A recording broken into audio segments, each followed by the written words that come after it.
San Diego, it's time to fire it up. From the beaches to the ballparks, from the Gaslamp to North County, no one knows America's finest city like he does. You can't just punt on a Manny Machado prime year. He's a fourth-generation San Diegan, born and raised in the heart of this community. Passionate, opinionated, and always bringing you the real talk on your teams, your city, and everything in between. Braden totally knows his stuff. He's ready for the next step. That guy is good. Live and local, it's the Braden Surprenant Show. But I think Braden's one of the up-and-coming young stars in the media game in San Diego. Now, here's your host, Braden Surprenant. What's up, San Diego? And a happy Wednesday to everybody out there in America's finest city. I'm Braden Surprenant. This is the Braden Surprenant Show, live and local each every day from 10 to 2 on San Diego's #1 sports station, 97.3 The Fan. He's Frank Marchese. I'm Braden Surprenant. Thanks again for tuning in, as we got a lot to break down still in the Padres world. Thought for sure we'd kind of be done with this. I thought for sure it'd be time to, you know what, even in the promo we had for today's show, it was like, all right, well, let's get to Monday's show that we had planned. Start this whole transfaction over again. Let's get into football. Aztecs. How about them Aztecs, Sean? How about them Aztecs? Thank you, Sean. They're off this week, but they had a good win over the weekend. We haven't talked about that yet. It's Wednesday. But the reality is, it's like, all right, let's dive back into the Monday show we're going to have. At this point in time, there's really no reason to recap what has happened in the NFL. It's better off to start getting locked into the next week of the NFL. We got a great week of college football this weekend. We could dive into this week of high school football. I mean, most of our stuff from Monday, aside from the fact that the Aztecs are in a great spot, we had some couple of topics for Aztec football that are going to be good. And they're a little evergreen, at least for the next week, which we'll talk about at noon. It was time to dive into something else. Something not Padres or Mike Shildt related. Maybe we even got to talk a little bit about the NLCS or the ALCS, which we'll get to a little bit. And I thought for sure, as I was driving home last night from pitchers, after I watched Western Kentucky not show up. Fortunately lose. Fortunately lose to Florida Worldwide. You were happy about it. I was never going to be in a bad situation with that. I might have over-exaggerated for a little bit of play on the radio. But you know what? I will say, I had to show up a little bit late. All right, we had a little rain delay for practice yesterday. Torrential downpour. So I left practice late. I already got a text. Big's down 6-0. I'm like, all right, well, that's not great. And then I get the pitchers, right? My buddy's already there. I look at the score. Not great. Not great for Big Red. And the thing that pains me about Big Red losing yesterday was the fact that they lost in the Zombieland uniforms, which means they'll probably never wear those again. And those were cool. And then our resident FIU fan walked into pitchers with a big smile on her face. What's the score? What's the score? Oh my God! I thought Mike was gonna scream. She was like, "Oh, that's great! Go Panthers!" West Kentucky could not. That was the only Coosa game or Sunbelt game last night that wasn't fun to watch. That was the only blowout game. Anyway, so I'm leaving pitchers last night after what was the debacle of a performance out of Western Kentucky. And I get a phone call from our program director, Adam Klug. He said, "Have you seen the article yet?" And I said, "I have seen something pop up," thinking about the John Heyman article that came out last night. It was about 2 paragraphs. And I said, "What, the thing that John Heyman posted?" And he was like, "No, that's like 2 paragraphs. What Kevin Acee posted?" I said, "No." He was like, "Go home. When you get home, open up the paper or view it on your phone and dive in." So we had Mike Shildt news again last night. And it was a very inside look into how Mike Shildt managed the San Diego Padres. And to me, it wasn't shocking to read the article. In fact, I thought, as much as people are freaking out about it, I didn't think it was as bad as what a lot of people on social media made it out to be. Now, it's unfortunate that Mike Shildt, according to the reports from Kevin Acee and the 20 sources that he has, it's unfortunate that Mike Shildt ran his club the way that he did for his coaching staff. It's unfortunate that he didn't have necessarily the greatest working relationship with his coaching staff. It's not, it's not great. And there's a lot of things that come about with Mike Shildt. But the fact of the matter is the guy won. All right. So, like, on the field, they were winning. Off the field, might be a little bit more stressful for the people that worked around him. But the way that Mike Shildt handled the media with his condescending tone and, like, kind of acting like we're all stupid, it did not surprise me that he acted like that behind the scenes. We're going to get into the details of this article and all of the quotes and all of the sources that Kevin Acee used in this piece, talking about his time in St. Louis and how eerily similar it was. What Mike Shildt had to say. I mean, there's two sides to every story. Mike Shildt, as quoted in there, wanted the best for his team, wanted the best for the organization, and wanted the best for his players. And he believes that he is there to make every player on his team potentially have the best career that they have. And you know what? Sometimes it takes a little toughness to be able to do that. He might have gone a little overboard. But I think as I read through it, the irritating thing for me, if I was one of the staff members, is the fact that he held the staff to higher standards than apparently he held the players. And the way that he treated the staff was a little bit different than the way he treated the players. And maybe that showed in the performance when it came to them having to win a series, like against the Dodgers in 2024, or them even this last season against the Cubs. Maybe that was the difference that the Padres needed. But I'm not going to sit here and dance on the man's grave. He wasn't fired. He left on his own accord.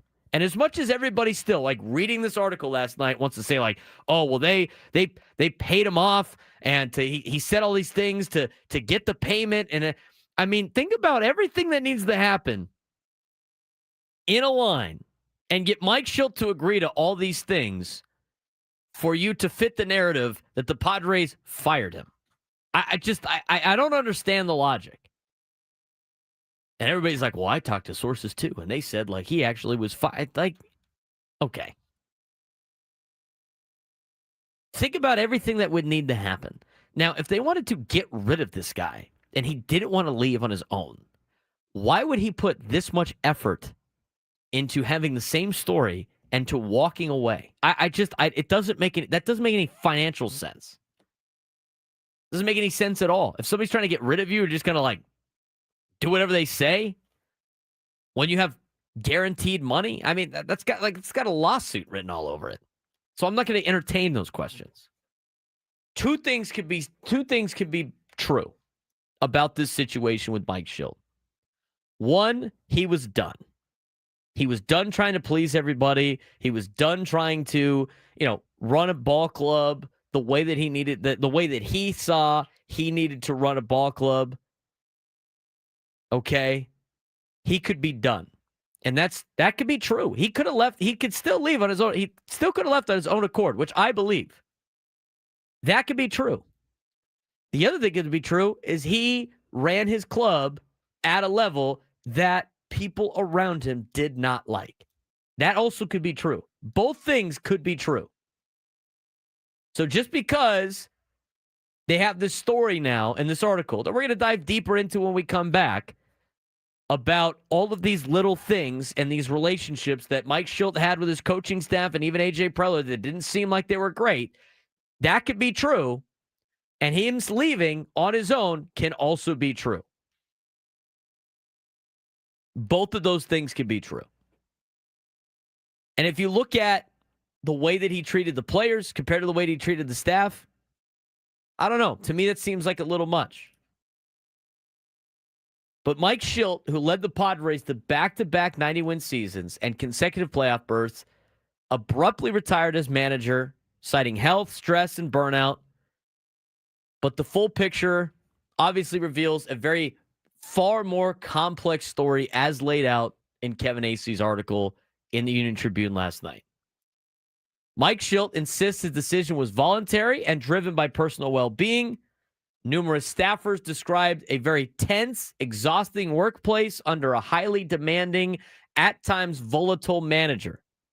At the same time, Mike Shildt, widely respected as a brilliant game strategist and strong leader of players who delivered results. Both things do appear to be true. Shildt wore himself out trying to control every detail, and in doing so, wore out much of his staff too. Both of those things can be true. Mike Shildt had been part of baseball since he was 8 years old. He is one of the only managers to never have played any baseball at a professional level. He is a guy that had every single job in a baseball clubhouse at one point in his life. And he prided himself on that. He's very proud about that. And so what he believed he needed his staff to do, what he believed needed to be done to be a good and a successful baseball team, wore him out and wore his staff out. But I'm going to tell you right now, the guy won everywhere he was. So both things can be true. What Mike Shildt believed was necessary to win baseball games and make the playoffs exhausted Mike Shildt and exhausted his staff. What else is in this article about Mike Shildt? We're taking a deeper dive when we come back about the former manager of the San Diego Padres, and what it was like working with Mike Shildt as laid out by the Kevin Acey article. We'll explain further when we continue on the Braden Surprenant Show. San Diego's #1 sports station, 97 through the Fan.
All guests on 97.3 The Fan. Join us via the David P. Shapiro Fan Hotline. Basic criminal charges. Trust David P. Shapiro criminal defense attorneys helping clients regain control since 2010. Visit davidpshapirolaw.com.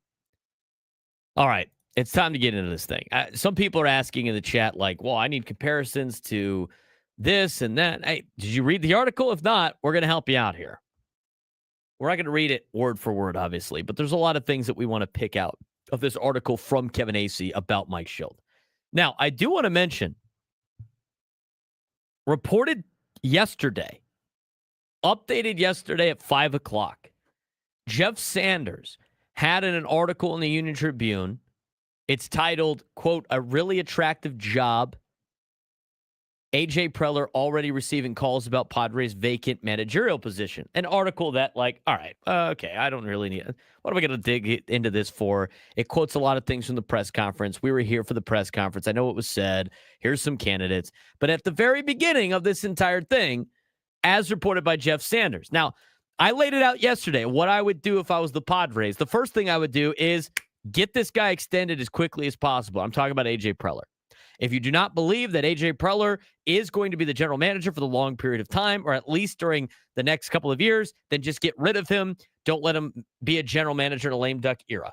Okay? Lame duck period. Do not allow him to hire another manager if you do not believe in him. That needs to be the decision that needs to be made. As reported by Jeff Sanders, first line of this article, AJ Preller is expected to receive an extension offer this offseason, according to sources within the Padres organization. That needs to happen yesterday. That needs to happen yesterday. They got to get that thing going.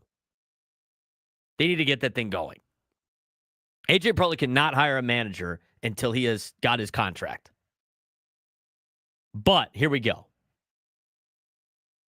Let's take a dive in what was mentioned in this article, some of the things that were very important, what Mike Shildt said, what the organization said, an inside look at the Padres clubhouse, the pattern that repeats from St. Louis, and the results that were on the field of what was the tenure, albeit short, of Mike Shildt as the manager of the San Diego Padres.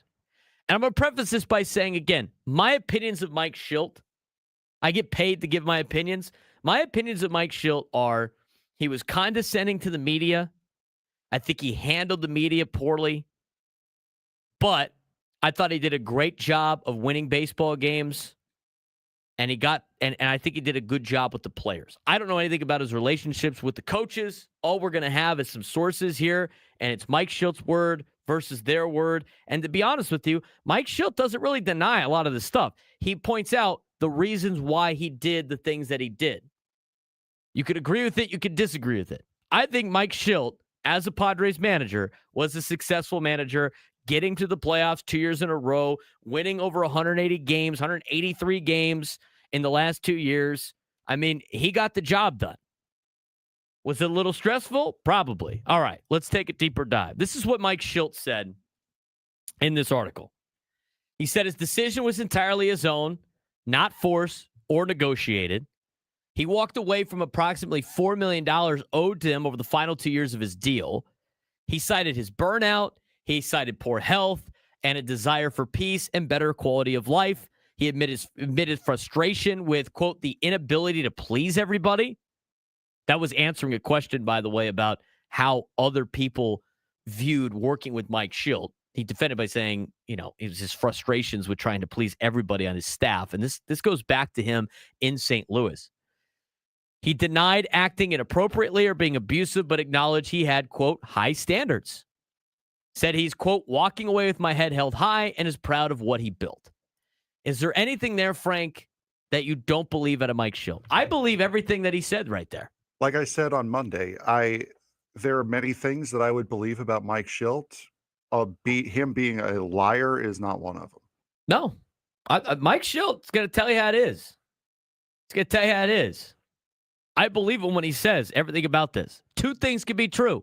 One, he could have had a somewhat hostile, I don't want to say hostile. That's kind of like, that's an HR nightmare. He could have had a very controversial, contentious working relationship with his coaches. That could be true. It could also be true that him trying to hold people to high standards wore him down just as much as it wore his staff down. Both of those things could be true. And I think in this particular case, they are. Here's what the organization said about Mike Shildt. AJ Preller, quote, "There's always going to be tension in a high-performance atmosphere. That's healthy." He described Mike Shildt's exit as more of a surprise than a shock, given signs of burnout. And privately, some members of the organization were relieved by the decision, saying morale had been low among coaches and staff. There was one part of that article that mentioned how, and it wasn't direct from AJ Preller, but a source talking about how AJ had said, "I got to go talk to Mike Shildt." And then he talked about the meme of saying something and then whoop, ducking out of the way. So again, both of those things can be true. Inside the Padres clubhouse. And again, it's funny. Like, I'm just talking about what has been reported, Frank. People still go, "That's not real. It's not true." They want to believe false narratives that prove their theory that everything sucks. And It's what like, did we talk about yesterday? What It's did we talk not about yesterday? not everything has to be a conspiracy. Sometimes the way it is just the way it is. You don't have to go digging deeper into everything to find some sort of hidden meaning in what somebody said. Yeah. Sometimes you just have to take things at face value, especially coming from a guy like Mike Shildt. I would take what he says at face value. Correct. He's not trying to hide some passive aggressive messaging in what he's saying. Well, then all the AJ Preller haters are out saying, like, "See, this is an AJ problem. He created this. This is the problem. This is the problem. This is the problem. We can't let him hire another manager. Like, 1 year, he's going to only do one more year." Like, you can't work on a 1-year deal. It's not when you're hiring a manager. Back to particular deal here. Inside the Padres clubhouse, this is quoted in the article. Nearly 20 sources, including 12 who worked closely with Mike Shildt, described them as, quote, "unyieldingly demanding, micromanaging, and possessing a, quote, quick temper easily triggered by questions or feedback." Some said he berated staff in private, then appeared cheerful in front of players. I think that's kind of ridiculous. Not that it happened, but like acting like that, that's not a huge fan of that. Several coaches admitted he made them better, but at a personal cost. Morale among staff was consistently low, especially late in 2025. Padres even enlisted people internally to work with Mike Shildt on communication and temper management. Players, meanwhile, largely respected Mike Shildt, calling him detailed, prepared, and deeply invested in their success. Quote, "He cares about the players more than himself," end quote, one player said. I believe all of that. Based on the Mike Shildt that we would see in the media, none of this is shocking to me.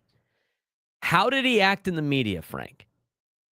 He would get very cold, callous, and he would demeaning if questioned. He'd be questioned. He'd be immediately demeaning and condescending. Mm-hmm. He would act like none of us knew anything about baseball and we were all stupid.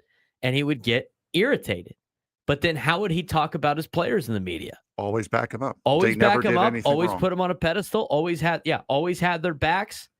And then you look at the reported article, the staff felt the same way. They felt the same way. I mean, you sit there and you wonder why Luis Arraez hit second the entire year. It's not shocking to me. Set in his ways. But I tell you what, the guy won. I mean, he wins. And some coaches, now here's the deal, like him holding his coaches accountable is one thing. He might have done it in a way that might be a little bit too far. But a lot of coaches in this article admitted that they became better coaches because Mike Shildt held them to a high standard in order to win. They admitted it. They admitted that it made them a better coach. You have to give the guy some credit, too. I mean, this is not going to be like a just rip Mike Shildt day. I mean, there's a lot of stuff that are bad. There's a lot of stuff that's like, hey, Sometimes this is what it takes to win to a certain extent. Some patterns repeat from St. Louis. These complaints mirror the reasons Mike Shildt was fired by the Cardinals in 2021 after a 90-win season. They quote philosophical differences that insiders now confirm involve staff conflict and friction. Several St. Louis staff members reportedly threatened to quit if Mike Shildt stayed. I'm going to say that again. Several St. Louis staff members reportedly threatened to quit if he stayed. It obviously is that this is the way he is, right? Mike Shildt even said, this is how you know it's kind of the same. Because people are like, well, what happened in St. Louis? What's different? It's not different. Mike Shildt acknowledged Tuesday that the complaints were, quote, eerily similar to his time in St. Louis. Obviously, there's something to be said about the way that he runs a ball club. And people don't like it. That's when you got to take a step back and go, there seems to be one common denominator in this math equation. Mm-hmm. Maybe it's me. And that's where, like, for Mike Shildt, I mean, he just took his ball and went home. He said it took a toll on me. And he kind of addresses that it took a toll on his staff, but the excuse is, the way he acted. He has an excuse for everything, right? Hasn't that been the case with him? And every time he met with the media, yeah, he had an excuse for everything. Well, his excuse for this was, well, this is what you have to do to win. He obviously was a little bit too far. I think he needed to be somewhere in between. I think he needed to be somewhere in between, and you probably would have had even more success. But all of this stress and stuff to try to make his players the best took a toll on Mike, and he then took it out on the staff. And you could talk about the results all you want. I mean, this is Mike Shildt's career managerial record, including San Diego and including St. Louis. He only managed for 5 seasons. Can you believe that? 5 full seasons. Well, based on the way he manages, it kind of makes sense that he only managed 5 full seasons. In Mike Shildt's managerial career, he finishes with a .435 and .340 record. That's a .561 win percentage. The guy wins. 5 playoff appearances in 5 full seasons. He made the playoffs in 5 straight seasons. Transformed the Padres culture post Bob Melvin, uniting the clubhouse and reestablishing discipline. Got a significantly cheaper 2024 roster, down $90 million in payroll to 93 wins and an NLCS berth. Another 90-win season in 2025, but increasing strain behind the scenes. 2 truths can coexist. Mike Shildt is a successful old-school leader who demanded excellence and got results. His style alienated coaches, wore people down, and wasn't sustainable in the modern MLB workplace, and also, in part, wore himself down to the point where he needed to step away from the game. Both of those things can be true. I am not going to sit here and say this is some crazy backdoor deal that got him, quote, retired, like some people want to say. Mike Shildt obviously was tired of having to go like this and you know what? Maybe him taking the time off, he will do some self-eval. So for the next time he gets back into baseball, he wants to get back into baseball. It's said in that article, he wants to get back into baseball in some capacity. Maybe he can find a different way to manage where it doesn't wear him out and his staff out. Because the way that he wanted to run this team, that he thought was the way that you run a team to win, wore out his staff and wore himself out and led him to walk away from the game. Or maybe just a different role. Maybe not as a day-to-day manager. Maybe it is somewhere in the front office that he's meant to work. That's what he wanted to do. But what I'm saying is he could probably adjust a couple of things. adjust a couple of things and not have the same stress on his life and be a manager in baseball. I believe that. What is going on in the YouTube chat? I don't know. People want to fire everybody. We're trading Fernando now. What is going on? The narrative out there with Mike Shildt and the disconnect that he had with his staff, people are going to, look, this is the same thing that Bob Melvin walked away from. It's all AJ Preller's fault. Let's get rid of AJ Preller. That is what people want to draw conclusions to. Incorrect. For the people that don't like AJ Preller. That is what this is what this narrative is turning into. And from there, then people feed off of it and go, we need to get rid of Fernando and we got to get rid of Manny and we got to redo all of these things. I saw an interesting tweet last night about general managers for the Padres. I saw it. And it had something to do with a former GM that everybody says is the greatest GM the Padres have ever had. We'll talk about that when we come back and get to your phone calls. Matt in San Diego, Troop in Chula Vista. If you want to join the show today, 833-288-0973, 833-288-0973. Give us a call. How do you react to that Kevin Acee article today? There's a lot of stuff. A lot of stuff. Jeff Sanders reported yesterday AJ Preller is expected to receive an extension offer this offseason, according to sources within the Padres organization. We'll talk more about that as we continue in the 10 o'clock hour on the Braden Surprenant Show, San Diego's #1 sports station, 97 through the Fan. Ben and Woods on the Fan. Eli's so desperate to get in any sort of zinger point on Peyton. Peyton, tell them about your last basketball game. Remember that one when you had your last game and you missed that shot? I want to die. I can't do it anymore. I just can't. Hey, remember that time you missed that putt? Listen to Ben and Woods weekdays from 6 to 10 a.m. on 97.3 The Fan. Gambling problem? Call 1-800-GAMBLER. GEG 000-466. For a full list of games enrolled at 7 Mile Casino, visit 7milecasino.com. Hey, it's Ben and Woods here, reminding you that San Diego's best place to play cards is also its closest. 7 Mile Casino offers Texas Hold'em poker, California-style blackjack, high-gal poker, and baccarat. Make sure you get in on the weekend for their award-winning brunch from Sammy's. It's so easy to get.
All right.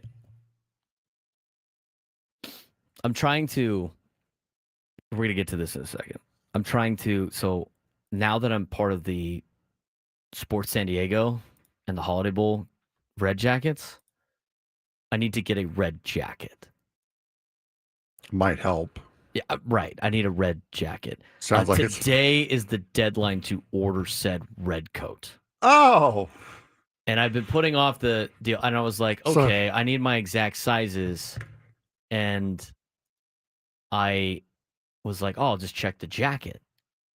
And the jacket said the size. And I was like, okay, cool. And it's like, oh, you need all your measurements. And I'm like, oh, God. I don't have time to go to like whatever. I didn't have time to, I don't have one of the, you know what? I don't have time. So right now, I was on the phone with Men's Warehouse, the last place I had measurements done. And the jacket that I'm wearing, that I currently wear all the time, are for these measurements. And I haven't changed. I fit really good in this jacket. So I'm trying to get the jacket measurements. And so I'm talking to the guy on the phone, and he was explaining like something. I'm like, dude, I just need the jackets. I know he's like, are you sure we've done measurements with you? I'm like, yes, I have physically done measurements at your store. And I know you have them in the system because somebody in my family bought me a jacket not too much further after that using said measurements. So I'm on the phone with Men's Warehouse during this last break. And I have to go. Like, can I call you back during the next break? She's like, what? I'm like, it's my job. I'll call you back soon. So I have to call back and ask for Jessica, and hopefully she'll have my information for me. I was sweating that out, and I was trying to explain. The gentleman I was talking to before was like, I mean, I get it. It's 10:42. They just opened at 10. It's a Wednesday. It's kind of hard to get things done when you're in our show. Because it's like, this is the time when people do run errands and stuff. So we'll see how the red jacket thing goes. Calvin Gregory, you're going to like the way you look. I guarantee it. I felt kind of bad for you. Why? As you were running through this, like, oh God, this is annoying. But now finding out that you procrastinated to the point where this is forced upon you, I don't feel as bad for you anymore. I found out about it procrastination. Like a week and a half ago, and then it was like I didn't have time. I couldn't have. I didn't have time. It's either it's like get up, work out, come back, go to work, go straight to football practice, then go to and then by the time I'm done with all the stuff I have to do, it's like 9:00, and they're closed. I swear I had one of these, measurements I could have like had somebody do it at my house, I guess. But Did you know before you went to De La Salle? No. Okay. It was a more recent thing. I kept asking, how do I get this red jacket? Where do I get it from? And then they sent it out. And they're like, here, the orders are due by this day. And I'm like, okay. Don't we have somebody here who could have answered that question for you? He's not on the deal anymore. Oh, he's not? No. He offered to give me, like, buy his jacket. I'm like, no, I want one that fits me specifically. I don't want a hand-me-down jacket. If I'm going to pay for the jacket, I'm going to pay for my own jacket. And it's going to fit nicely. Anyway, the Vapors in chat is asking, does it come with a bowl of soup? Why would it come with a bowl of soup? I don't know. I thought it was a reference that you might understand. Couldn't tell you. Holiday bowl? Maybe. Is there poinsettias in there? 833-288-973. 833-288-973. You got people want to weigh in on this, huh? Yes, we do. Let's start off with Matt in San Diego. Is the first one to call in. Matt, what's going on, man? Not much. How's it going, Braden? Going well. My thoughts on this, I'll first say this is coming from Padres are my primary team. But I remember when the hiring first came down and it was Mike Shildt, I remember thinking it didn't make sense to begin with. And because I think the point I'm looking to make is you've got Mike Shildt, an old head baseball lifer, trying to gel with AJ Preller in a Padres organization that, from my perspective, is definitely more of a modern kind of almost manager-less approach, which seemed to rub Bob Melvin the wrong way, and which is why he left. So my thoughts then were like, okay, we're bringing in another old head baseball lifer to see if that kind of gels. And it seems to me now that, because I think there's also something to be said about, Mike Shildt personally might not be the greatest person, but I think that tension is also going to come from a disagreement with an organizational approach. And like you were saying before, we also saw that in St. Louis when he gets forced out from a successful organization that's also trying to modernize, as the Cardinals were very much an old head organization that was trying to catch up. And so it's interesting to me now to see folks saying that, that Padres need another veteran manager to manage the stars, where to me it seems like, no, you kind of need a fresh button pusher to just get that organizational consistency top down, so you don't have your cleanup hitter bunting in a playoff game. And so you have a homogenous approach, because, really, at this point, you have the stars and you have the veterans. You have Darvish, you have Manny Machado, you have Jake Cronenworth, you have Fernando Tatis. You have the leaders in the dugout. You don't need to throw another rah-rah leader on top of that, in my perspective. I think you kind of need more of just an organizational figurehead to actually run the organization the way it's set up to run. Whether or not you agree with having kind of a managerless organizational approach or not, I think either way, it needs to be homogenous. And I think that's how you get the most out of it. So I'm wondering for your 2 cents on that. Yeah, I think to me, when it comes to the veteran-type manager, you need to have somebody that the players respect, because the Jace Tingler experiment didn't work. And they made the playoffs in 2020 with Jace Tingler, but the Jace Tingler approach didn't work. They got to have somebody that the players respect, and on top of that is on the same page with the front office. They have to be able to have a unison pulling the rope in the right direction. Now, I will say, this team was successful on the field. But Matt brings up a lot of good points about the organization itself. Now, I don't think this is, this particular situation with Mike Shildt is like a smoking gun of a massive problem with the organization. He did the same thing happened in St. Louis that has happened here now in San Diego with Mike Shildt. But they were going to bring him back. They didn't get rid of him. They were going to bring him back, and it's the staff in San Diego wasn't threatening to leave. Now, they did say if another opportunity presented itself, this was in the Kevin Azzi article, they would have pursued said other opportunity. But they were bringing him back. Two things can be true. Mike Shildt, hard to work with on the coaching staff side. Mike Shildt wore himself out and needed to step away. 833-288-973. 833-288-973. Mo in San Diego. You're on the Braden Surprenant show. What's up, Mo? Hey, guys. What's going on? Good morning. Reading the Kevin Azzi article this morning, I really started to think about all the things that we've been discussing over the last few days since the news first broke of Shildt leaving the Padres. And I really don't see it as a smoking gun. I really see it as a reaffirmation of something that I was already feeling ever since Shildt was announced as the new manager of the Padres. This could potentially work out for the Padres, and I think it has to a degree, but it could also not work out for the Padres in the long term. You have two different organizations in baseball at this point saying the exact same thing, right? So I'm not surprised. I think it is true that he very likely felt overwhelmed by the game, and part of that really, I think, stems from some of the pushback that he might have received from the coaching staff. And he finally said, hey, you know what? My managerial style is not conducive to anything good here in San Diego. So let's take a step back. Let's reassess and take a break. I totally feel that. And I feel like it's something that is plausible and it's very likely at this point. I agree with that. Mo, I appreciate the phone call.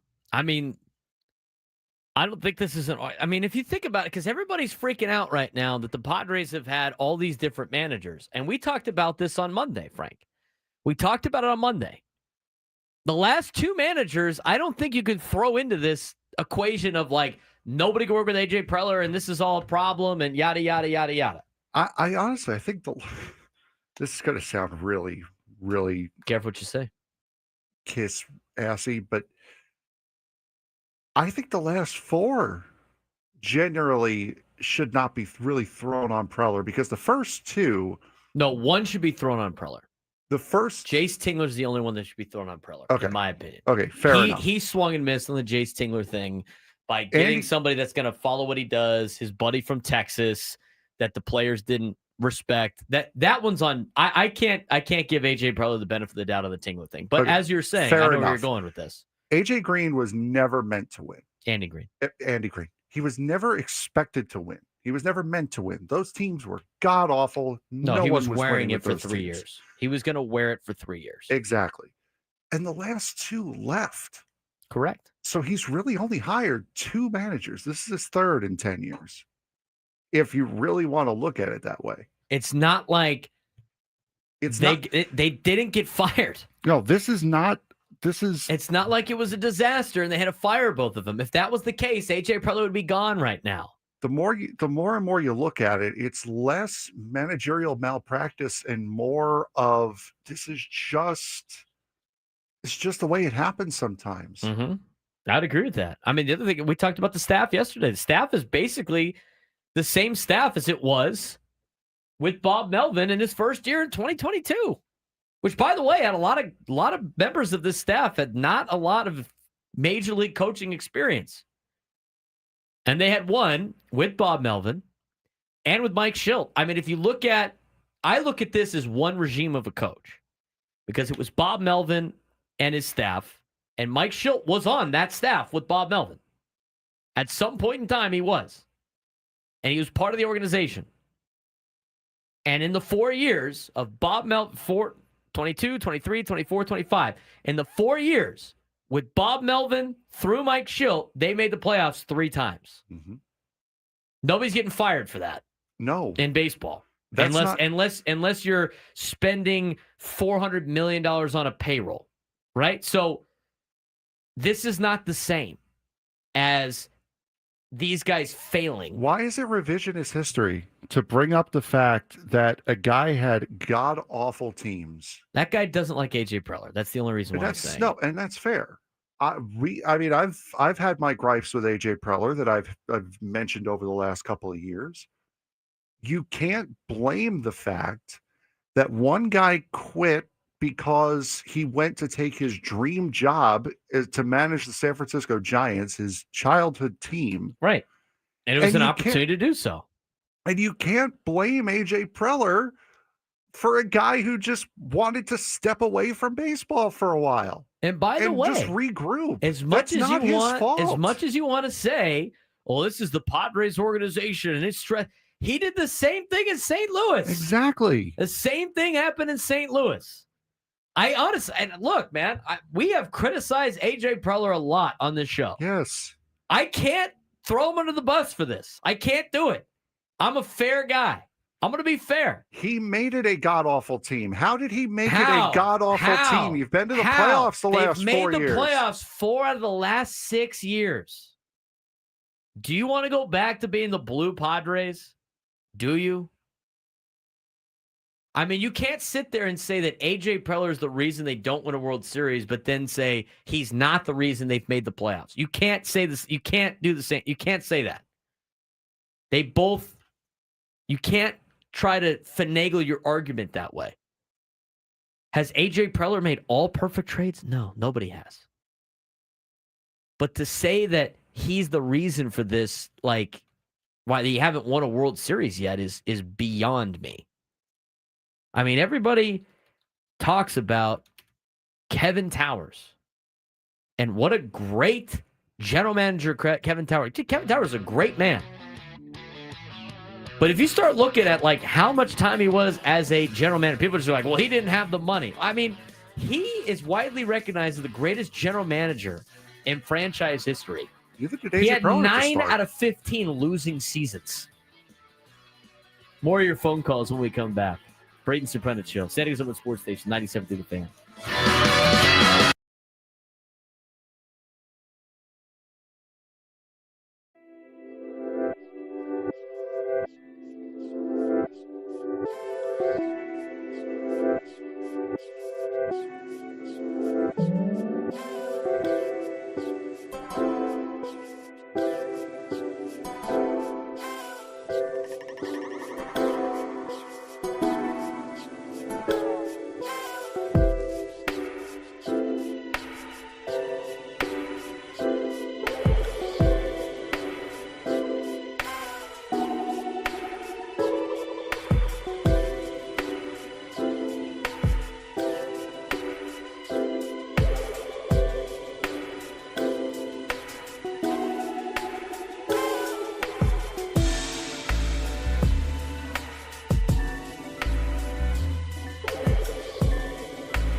11 o'clock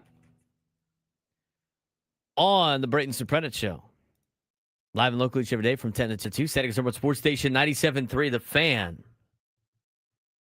I mean, we're still complaining about the Trey Turner trade. It's bad, dude. Frank, what is this guy? There are some people. What is this guy? There are some people that if the Padres win the World Series in 5 games, are going to complain all offseason about the mistake that they made that lost them Game 3. He is that guy. Just, you are going to find, there are people out there that will find something wrong with everything. Somebody goes, the butthurt media talking bleep without naming real sources is so weak. The man retired. That simple. Have we said anything about like anything else? I mean, the article said what it said. I mean, that's how he managed his staff. I love how people get upset with anonymous sources. Why didn't you just name the real source? I don't know, because they probably wouldn't tell you if that was the case. Yeah, that's a big part of it. Classic.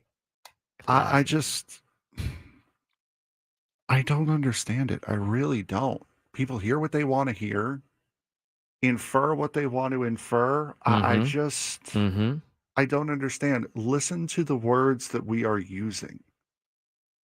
Don't drift in and out. Drifting in and out makes you look like a dope, especially in the YouTube chat. Because people who are listening will smack you down and make you realize, hey, that's not what he said. We'll get to the phone calls. Your boy HW. Assuming we ever make it under AJ Preller, I'd still celebrate. It's unfortunate he blew what could have been a real golden era for the team. Oh, for God's We've sake. made the playoffs for the last 6 years. Growing up, you didn't even watch the Padres past July. I could think of most of my life not watching the Padres in July, August, or September. And honestly, going back to school, going like, they're still playing games in September. Now the Padres are like must-watch television. Look, they didn't win against the Cubs. So be it. This is your golden era. Right. This is it. You're living in the golden era right now. When the Padres have a falter 15, 20 years down the line and they're bottom feeding in the National League West, you're going to be looking back at 2020 through 2030 going, wow, those were some awesome times. You are in the golden era right now. Have we, has anybody changed? Have we changed our story? Somebody says we're changing our story from yesterday. Oh, for God's sake. Mike Shildt. I believe Mike Shildt. I believe he's had enough and he left. That doesn't mean he didn't manage the way he did. Two things can be true. I don't know how many times I got to say that. There's also, like doing the healthy thing, which is changing your opinion based off of new information that becomes available. That's a thing that happens too, I haven't changed my opinion too much. I don't think he was forced out. I think he literally left on his own. And what he believed, this is my take. His belief of what he needed to do to win wore him down and wore down his staff. That's what I believe. And in doing so, he got worn down enough where he's done. And he wants to take a break. That is literally goes in line with what we said yesterday. I'm just saying, like, AJ Preller has done a good job in the last couple of years. Now is not the time to get rid of him. The time to get rid of him was before. They should have got rid of him when it was the Jace Tingler problem. That would have made a lot more sense. But now that you've stuck with him through all of that, there's no justification, as Frank was about to say, absolutely none, to fire him now. He's actually done well in the last couple of years. He's done well and actually better with a smaller budget than he did with the gigantic budget when he could just spend aimlessly. If you fire him now, all you're doing is signaling to potential candidates for the job is that there is potentially something wrong with the front office and with the ownership. Correct. That is the only thing you're saying. Mm-hmm. You do not fire general managers on a good streak, a historically good streak for this franchise. Correct. You do not fire general managers off of that unless you want to signal, hey, red flag, don't come here. That's all you do by firing AJ Preller right now. What a stupid move it was for him to trade James Shields for Fernando Tatis Jr. God, what a moron. I wonder what that guy's doing. Yeah. Did he just get nominated for Gold Glove? At a position he'd never played in his life, right? Yeah. Another I one. guess everybody would have made that trade. Jeez. Hindsight. 833-288-0973. 833-288-0973. Kevin in Chula Vista here to calm the chat down. What's going on, Kevin? Well, turn the chat off. That's the first thing we can do. And everybody will feel, you know what? You know my feelings on That's it. right. You'll feel a whole lot better. Seriously, folks, if you want to participate, call. I mean, it's easy to do. It's easy to dial up on the phone. Braden's a great host, and so is Frank. And so they're not going to bite you, and you'll feel a lot better after you're done. Now, having said that, Mike was on MLB radio right before y'all came on, and it was a very great interview. Right away, you could tell there was a lot of relief in Mike's voice in what has transpired over the last week or so. So clearly, he made the points, Braden, that you and Frank are talking about in terms of the difficulties of being in his shoes, all the people that he had to deal with and please all at once. And, I've worked in middle management, and that's what Mike is. He's in the middle management compartment of the organization. You get shot at from the top and you get shot at from the bottom.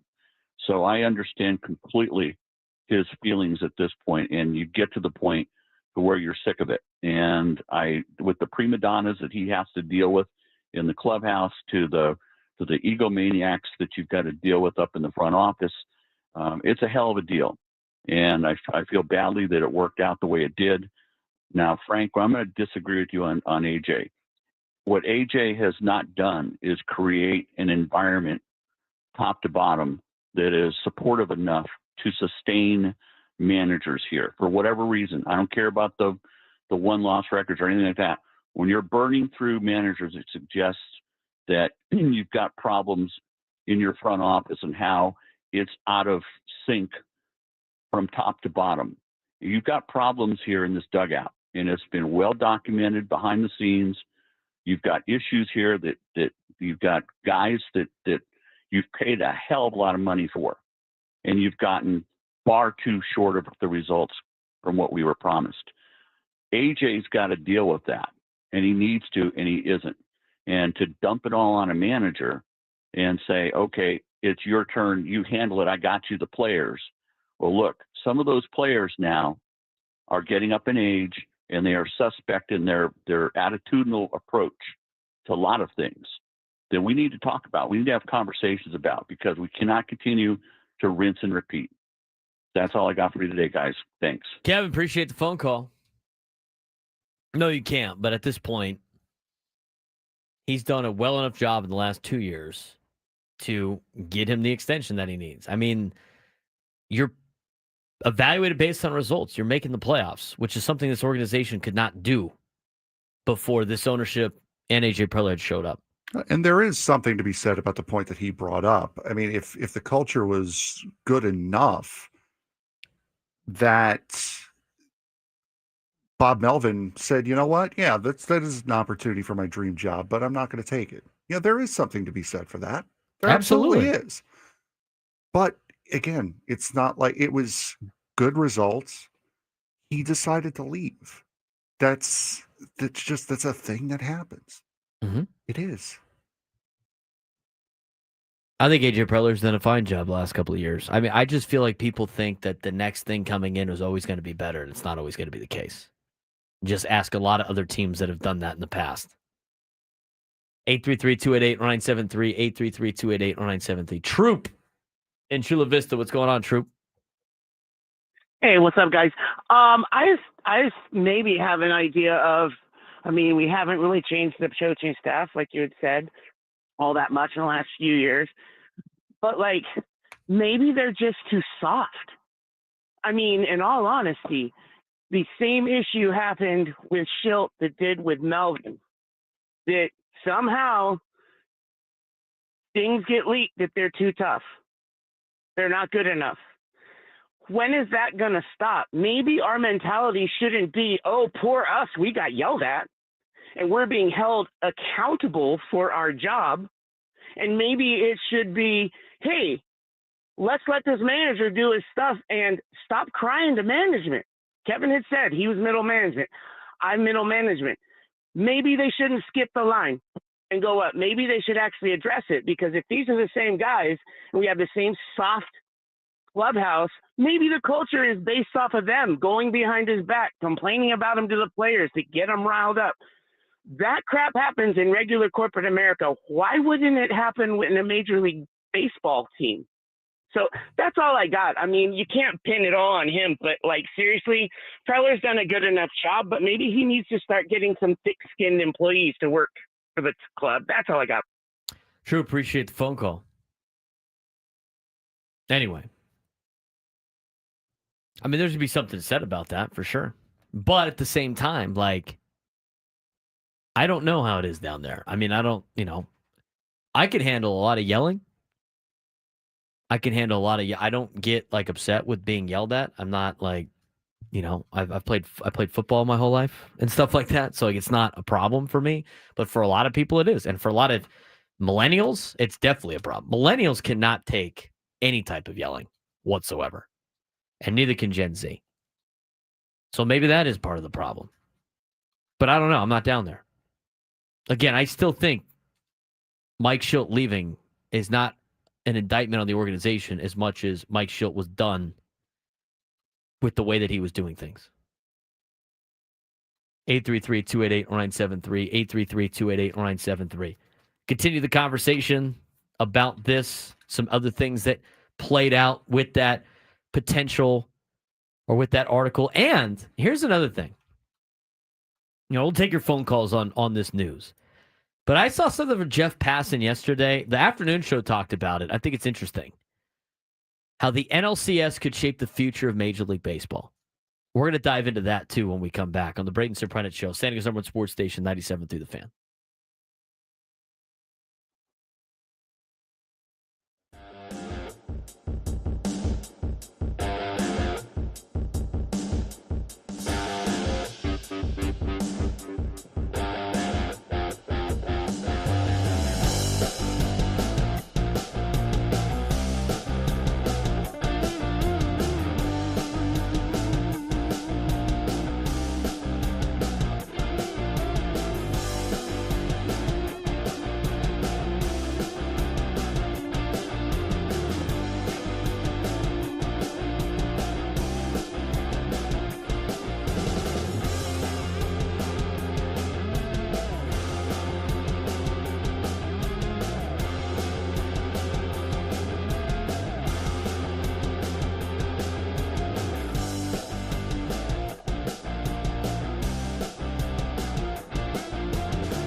All guests on 97 through the Fan. Join us via the David P. Shapiro Fan Hotline. Facing criminal charges, just trust David P. Shapiro, criminal defense attorneys, helping clients regain control since 2010. Visit davidpshapirolaw.com. I'm Braden Surprenant. He's Frank Marchese, breaking down everything from that Kevin Acee article yesterday. It's led to a lot of different conversations in the YouTube chat. I mean, there's a lot of AJ Preller haters out there. Everybody was fine 2 weeks ago about bringing back Shildt and AJ Preller. Now Shildt leaves, and all of a sudden it's like, gotta fire AJ. Time to get rid of him. I think he's done a fair enough job. Now, interesting article from Jeff Passan yesterday that I wanted to talk about. Got to transition from Padres baseball to an extent. The NLCS could shape the future of Major League Baseball, Frank. That's a pretty insane headline. Oh, goody. What looks like a traditional National League Championship Series, the Brewers and the Dodgers, is actually loaded with labor war implications that could define the future of Major League Baseball economics. The 2025 NLCS is more than just baseball. It's a proxy battle in the looming showdown between Major League Baseball owners and the Players Association, with the next collective bargaining agreement set to expire December 1st, 2026. Both sides are already gearing up for potential 2027 lockout. Now, here's what Jeff Passan goes on to say. Key context and stakes. If the Dodgers win, it bolsters MLB owners' argument for a salary cap. Proof, they'll say, that money buys titles. LA is operating with a record $500 million plus payroll, spending as much as the bottom 6 teams combined.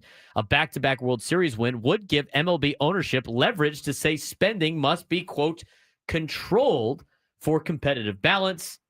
The Dodgers would become the first team since the 2000 Yankees to repeat as champions, the same dynasty that inspired the luxury tax system. Yeah, I was going to say, where was this fight when the Yankees were buying World Series championships? Correct. Now, if the Brewers win, it strengthens the players' union argument that team building matters more than money. Milwaukee's $115 million payroll ranks in the bottom third of Major League Baseball. They've made the playoffs 7 of the past 8 seasons, built mostly through trades, player development, and analytics, not big spending. Of their 26-man roster, only one player was a Major League free agent signing. It was Jose Quintana. It's not even that big of a free agent signing in general. Both teams excel at development. Dodgers with elite resources, Brewers through efficiency. Both are organizational machines, but on opposite ends of the financial spectrum. Regardless of the outcome, the series will become symbolic ammunition when MLB and the MLB Players Association sit down for negotiation. Owners, big money dominates. We need a cap. Players, smart scouting and player development wins. Spending isn't the issue. What if y'all are both wrong? I don't think whoever wins this series has an impact on the deal. No. Whatever happens, they're going to argue regardless. This is going to be the argument. This is going to be a main fact, I think, for both sides. I will agree with that, but I don't think whoever wins this determines the deal of the future. This is going to be a hellstorm for Major League Baseball. Now, that being said, the afternoon show talked about this last night or yesterday when I was driving from work to football practice. And I will say, there's a couple of things. I kind of agree with the fact that when you spend money, you usually win. And when I mean win the entire thing. And Chris Ello brought up the fact that the Brewers have done well and the Rays have done well by not spending money. Would you agree with that, Frank? Mm-hmm. Would you say that, like, both systems would work in that sense? Yeah. What do the Brewers and the Tampa Bay Rays currently have in common with 3 other teams? What if the Brewers and the Rays and the Mariners and the Padres, and there's one other team that I'm forgetting, what do they all have in common, Frank? Good use scouting departments. They've never won a World Series. That too. So as much as you want to say, like, hey, the Rays have really done well with this system. Have they done well? They haven't won a World Series. They've gotten there twice. They've lost both times with their little system. I'm yet to see like a small market, low payroll team go out there and win a World Series, with the exception of maybe the Kansas City Royals in 2015. Dodgers, high payroll. I mean, we can start going through it. The Texas Rangers had a top 10 payroll the year they won. The Astros had a top 10 payroll the year they won. Atlanta, top spending team in Major League Baseball. Dodgers in 2020. I have to go back to see what the Nationals were in terms of like overall payroll. It's not a mutually exclusive thing. You need to have both. There is a statement, there is a case where you need to build up young players, say a Fernando Tatis Jr. or a Jackson Merrill, because they're cheap. They're great. They're franchise changing. You have them under control for 6 years. That is a window that you need to win. But in order to do that, you need to spend the money in order to get stars around them to complement them and their abilities. So it's not just one or the other. You need to do both. Just because one wins doesn't mean the other one is completely inadequate. Well, it doesn't win. But there is a way to do it. Do you know what the Nationals payroll was in 2019? Fifth best in baseball. There you go. Fifth highest in baseball. You have need to spend. to spend money to win a World Series. But you need to use both of those things in unison with each other in order to win. It can't just be one or the other. But the argument is not that. The argument is no, I know that it is one or the the other. The argument is we don't need to have a salary cap because the Brewers can make it to the NLCS. Right. No, you need a salary cap because this is getting out of hand. Exactly. And only rich teams win the World Series. Teams that spend money win the World Series. No, I know what they're saying. It is mutually exclusive, but what I'm saying is it's not. Those are not two mutually exclusive ideas. So their whole argument on that premise is faulty. You need to have both. But with the way they are putting it out there is it's one or the other. You either spend money or you lose, or you either build up and not spend money or you lose. That's the way they're framing it. And it's just not correct. Both of them, they're both wrong. You need to have both of those parts working in unison if you want to win. Well, in order to develop players, you need money to do it. You have to spend money. Yes. The teams with high payrolls also have high forms of money to spend on their minor leagues. Let's go through it. Dodgers, top in payroll last year. Actually, they were third highest in payroll. Rangers, seventh highest in payroll. I'm curious to see how far I have to go back to find a team not in the top 10 in payroll that won a World Series. 2022, the Astros won the World Series. They were seventh best in payroll. They're spending money. 2021, Atlanta Braves, 11th. There you go. 11th in payroll. They still spent $150 million on their roster. 2020 was the Dodgers. They were the highest in payroll. Makes sense. Washington Nationals, we already got to. They were top 5 in payroll. 2018, Boston Red Sox, top in payroll. Now, Augie, I didn't say that. What I did say was there should be a salary cap. There should 100% be a salary cap in Major League Baseball. There should also be a salary floor, a competitive salary floor, which is what, I don't know, every other sport has. Mm-hmm. 2017, Astros, top 10 in payroll. 2016, Cubs, top 3 in payroll. 2015, Kansas City. You know what? You know what Kansas City's payroll was in 2015 when they beat the Mets? That last part wasn't necessary. 7th best in payroll. They spent the seventh highest payroll in baseball. Kansas City Royals. Alex Gordon, Eric Hosmer, Yes. Salvi, in their primes. 2014 Giants, top 3 in payroll. 2013 Boston Red Sox, top 3 in payroll. 2012 Giants, 7th in payroll. 2011, Cardinals, 7th in payroll. If you go all the way back to 2011 and you look at the payrolls of the teams that won the World Series, all but one was top 10 in spending on payroll. The only team that wasn't was Atlanta, and they were 11th. So as much as I got to call out Chris. Chris was like, it doesn't matter because the Rays and the Brewers play so well. You know what team I didn't list as a World Series champion? The Rays or the Brewers. We're not saying you can't win games with a small budget.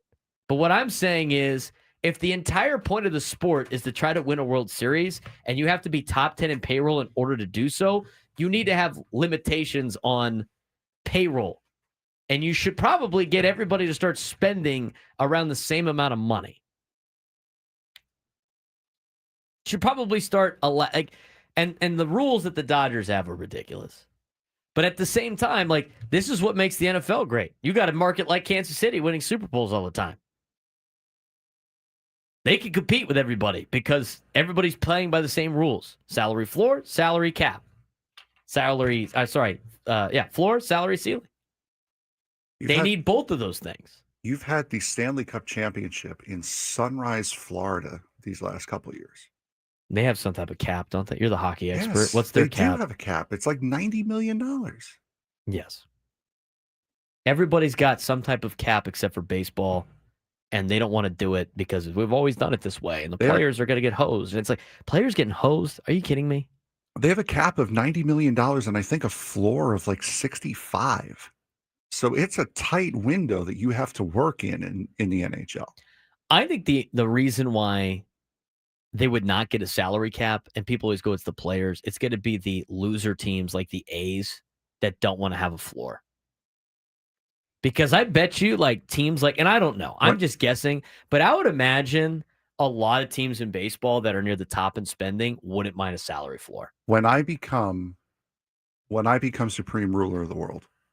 Let's start with commissioner of baseball first. My rule will be that if you are a Major League Baseball owner that doesn't want to spend X amount of money as a salary floor, your team gets repossessed by Major League Baseball and sold to the person that wants to spend that money. Not the best person, not the person that has the most money, but the person who is willing to spend the money to put that franchise in a winning position. As far as the John Fishers of the world who would be getting their organization repossessed from them, your pay, because you're not getting paid, you are getting the organization taken from you. Your pay is how much money you stole from the fan base in ticket sales, merchandise sales, parking fees. All of that is your pay for the amount of time that you stole money from your fan base. I just love the way the NFL is structured with the payroll. Now, that being said, not great for the players. I will say that. Their Players Association sucks. But you look at the payrolls for all of these teams, they're all spending $200 and something million on the roster. And you also have to open your books, too. That's another thing. If you want to own your Major League Baseball team, you must open your books. Does any other league allow that? I don't think any other league makes them do that. I believe the NHL does. I think you only have to do it for a publicly traded company. The Niners are spending $314 million on their payroll, and the lowest team, the Carolina Panthers, are spending $261 million on their payroll. That's still relatively close. I mean, you got the Dallas Cowboys are 20th in payroll, according to Spot Track. The cap maximum is 279. There's cap hits and everything like that. But the Dallas Cowboys, who is America's team, 20th in payroll. You got cities like Jacksonville, top 5 in payroll. I'm just telling you. And you know what it is? It's any given Sunday in the NFL. It's not the case in baseball. But here's the thing, and I agree with this. As much as you get mad at the Dodgers, right? Because they have all these, deferred money and stuff. If teams like the A's had to spend, all of a sudden they're sitting there trying to get Blake Snell. and trying to compete. And you saw It's it. both ways. And you need a cap and a floor. And you've seen it already. Because when they were trying to get everything going for Vegas, look at how much money they spent this offseason. Mm-hmm. It wasn't a lot, but they spent. Luis Severino became the highest paid free agent pickup in team history. Why? Because they were trying to get the Vegas deal set up. That was why. So it's not that they can't, it's that they won't. Stealing money from fans. Yeah. This is why you need a pair. Now, the results of this are not going to be the case. So, like, hoping the Dodgers, like, repeat as champions, as much as that's going to, like, add fuel to, I think, a lot of the other owners' fires, I think that hurts Major League Baseball in their fan room. Like, why are we competing with this? Mm-hmm. This is ridiculous. And the thing is as much as everybody says, this is why I always say, you know, because everybody that knows about baseball understands that the players would never accept this. Money talks. And if all of a sudden money stops flowing in as much as it is right now for TV contracts and for ticket sales and for everything else, because people get tired of watching baseball and the same team win every year, guess whose tune is changing? The players' tune is changing. Or the owners, for a couple other things. If there's something that, you know, the players want that the owners don't want, but it starts affecting their wallet, they'll start making decisions on that. I did think it was an interesting article by Jeff Passan. But again, since 2011, the World Series champion has been a top 10 payroll team. The only exception is the Braves, and they were 11th in payroll. Now, that's according to Spot Track. In 2025, Dodgers have the highest payroll. Mariners have the 12th highest payroll. Blue Jays have the 7th, and the Brewers have the, according to Spot Track, it's 17th. I've seen as low as 25, so who knows exactly what their payroll is. I bet you if you go to Fangraphs, it'll be slightly different. But if that's the case, you'd be expected to see the Blue Jays and the Dodgers in the World Series. But even then, Seattle's, again, 12th, not far off, at least the top half. But to me, it would be salary cap, salary floor. Are we actually going to get to a sports thread on time? Maybe, today. Let's get to the sports thread when we come back on the Braden Surprenant Show.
You can't count on much, but you can always count on Sundays. The NFL on CBS and Paramount Plus. Stream your local NFL game live every Sunday, all season long. Starting at just $30 for your first year. That's like $250 a month. Visit ParamountPlus.com/NFL to get started today.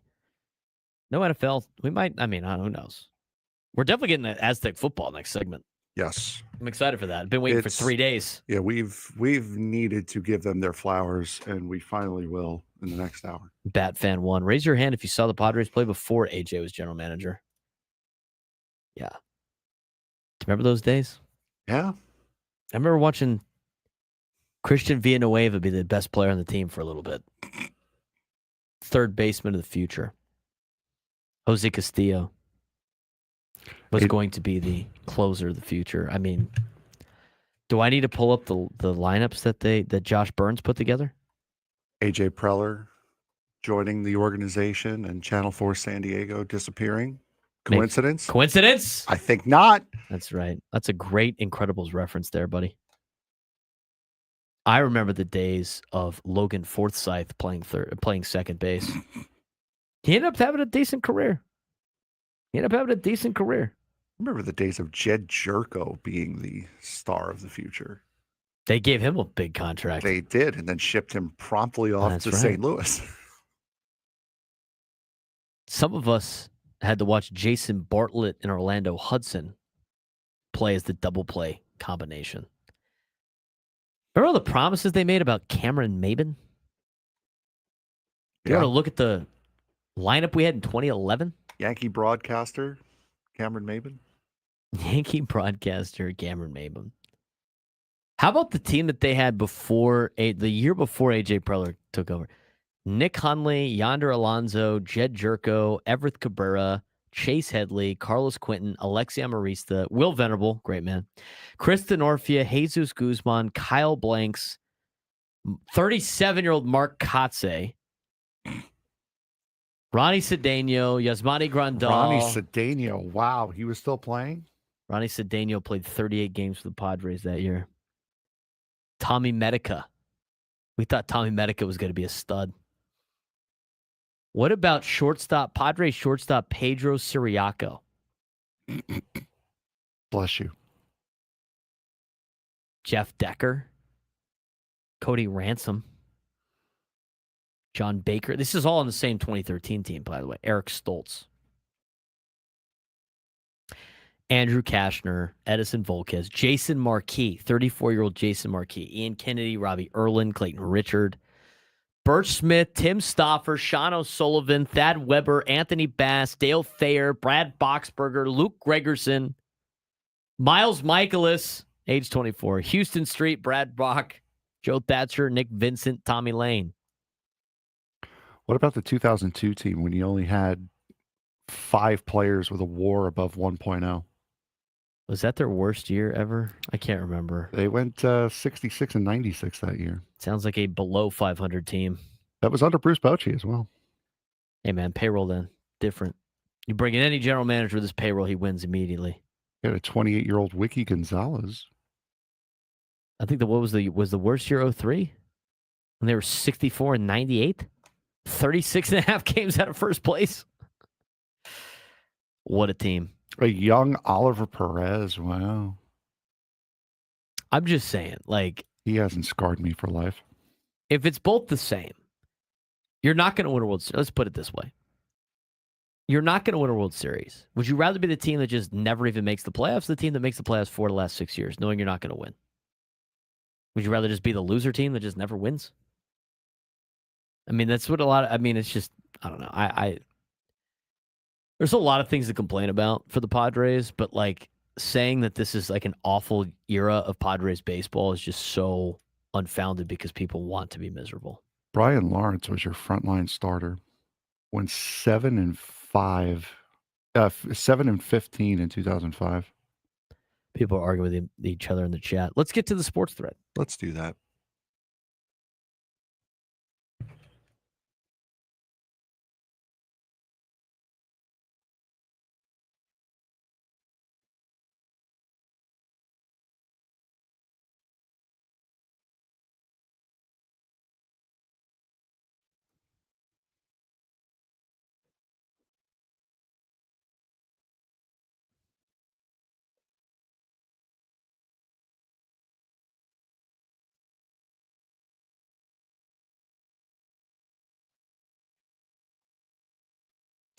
Need to have a top 10 payroll in baseball to win, but that doesn't mean spending the most is going to win. Just look at the Yankees and the Mets, but most of the Yankees. All right, sports thread time with our resident Mets fan. Thank you for saying it, mostly the Yankees. I do appreciate that. Number one. I'm not that much of a you-know-what. Just a little bit. I'm going to let you go on this one because this, once again, right down your alley. Jameer Brown, the country's top wide receiver in the class of 2027, is the centerpiece of a lawsuit filed in the state court in Ohio that seeks to allow him to benefit from his name, image, and likeness while still in high school, baby. A move that may trigger the State Athletic Association to change the rules. The complaint names the Ohio High School Athletics Association, which prohibits its athletes from profiting off of their NIL. The lawsuit was filed Wednesday in the Court of Common Pleas in Franklin County. So what is he suing? Brown, he wants to be able to benefit from NIL. Oh, so it's not allowed in Ohio? No. It's allowed in California. They passed that like 6 years ago. In California, you can benefit from NIL. Like, high school kids can get paid right now if they wanted to, if anybody was willing to pay a high school kid. Brown, who is committed to play at Ohio State, is has an earning power of more than $100,000 a year, according to the complaint. The lawsuit was filed by Brown's mother, Jasmine, in her role as the quote parent or guardian of Brown. Why are we paying high school kids for NIL? You can. Why? They're not professional athletes. Well, neither They're are not professional athletes in college either. What are we doing? What if the kid's got a TikTok? If the kid's got a TikTok and he's got a famous TikTok, he's got a lot of followers. Why couldn't he get paid for that? It's a personal TikTok account. That has nothing to do with the school. He should be ineligible to play. No, he shouldn't be. If it's his own personal TikTok account that he had made before he became a star football player, then don't touch that. What's he arguing right now? Like the school should pay him, or like that he should be able to get endorsement deals? OHSAA's blanket ban not only singles out Ohio high school student athletes from unequal treatment, but it also unlawfully suppresses their economic liberties, freedom of expression, and restrains competition in the NIL marketplace. The lawsuit does not offer a specific amount above $100,000 that Brown could make if he profits off of NIL, but it does mention trading card deals as an example of a monetary stream available to Brown, as well as significant non-monetary benefits that include enhanced reputation and networking connections. Okay, so he's basically suing. He thinks he can just, he wants to sign autographs and sell them. Yes. I don't have a problem with it. I mean, it's open now. If somebody wants to spend money on a high school kid's autograph and they're that stupid, let them do it. I don't see the problem here. It's legal in California. I don't know what the problem is here. They've opened that, and guess what? They're going to start doing it at the Pop Warner level. I'm telling you, I said it last year. I said high school sports are going to turn into college sports. People laughed at me. They're like, "There's no way." Are you kidding me? Everybody's getting disgusted with the college stuff. Everything's moving down a level. College is doing pro sports. High school's turning into college. Pop Warner's turning into high school. Here it is. So it's no longer the National Football League. It's the Senior Football League now. If we're moving everything down a level, that's fun. Everything's getting moved down a level. I mean, what's wrong with high school kids making money? If that guy's got a job, like that kid can go work a job. Who cares? Paying a high school kid money for something he does in football is stupid. That's stupid on the guy paying him the money. It's not stupid on the kid getting the money. Hey, you know what? Go ahead. Again, you know what? You want me to keep it? You want me to keep it fair? You want to keep it level here? Yeah. What did I say yesterday? What? You're stupid if you pay that much money. Mm-hmm. You're dumber if you turn it down. I'll say the same exact thing here. You're stupid if you want to pay that much money to a high school kid. But kid's dumber if he turns it down. His parents won't let him, but Number two. How much are the parents keeping? All of it until he turns 18. Power of attorney. Right? Yeah, exactly. I will take a victory lap here Because last week we discussed the possibility of Alex Bregman possibly turning down his $40 million option to stay with the Boston Red Sox. I said he'd be stupid if he did. Apparently, he's stupid. He's stupid. Alex Bregman plans to opt out of his contract with the Boston Red Sox. A source told ESPN Tuesday night, confirming a New York Post report. The move was expected, and doesn't rule out that the veteran third baseman returning to Boston, but for now, he will be part of the free agent class for the second straight offseason. I told you he was going to do it. You told me he was stupid because I said told he's you. stupid if he does it. He got bad when advice. When did that stop a professional athlete? Hey, I'm going to look like an idiot here. Beyond Let me not stupid. do that. Beyond stupid. That guy had, where's his contract? Is it even going to pop up anymore on Fangraphs? That guy had 40 guaranteed for the next 2 seasons.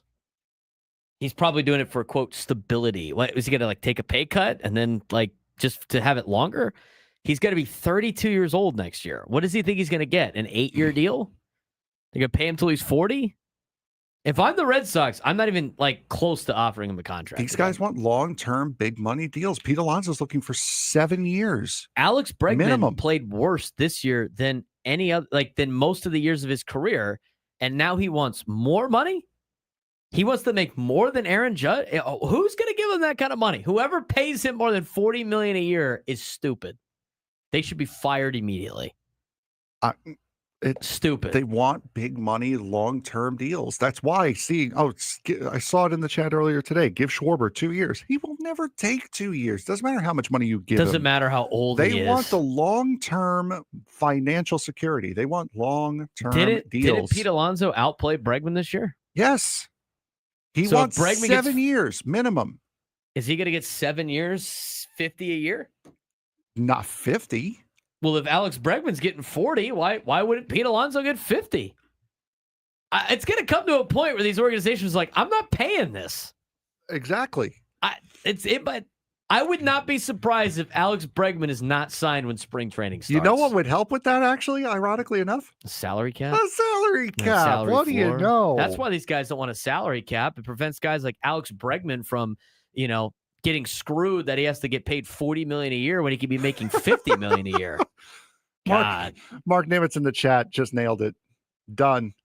Schwarber, 20-year, $100 million contract. That's right. There's your stability, Done. buddy. Financial stability for That's long right. term. This is why it's actions like Alex Bregman that I can't back the players in this, like, players owners side. I don't back the owners either, but, like, I sit there and I look at that and I have to be told how unfair it is for guys like Alex Bregman when he's turning down $40 million a year. Stability? What do you got? Stability? $40 million a year. What's not stable about that? Watch him sign a 2-year deal with an option in the middle again. What's not stable about getting paid $120 million over 3 years? You don't have to. He could just stop playing. You could retire. How much more do you need? I just don't get it. Noon lunchtime hour. How about them Aztecs? Talk about San Diego State football.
San Diego, it's time to fire it up. From the beaches to the ballparks, from the Gaslamp to North County, no one knows America's finest city like he does. You can't just punt on a Manny Machado prime use. He's a fourth-generation San Diegan, born and raised in the heart of this community.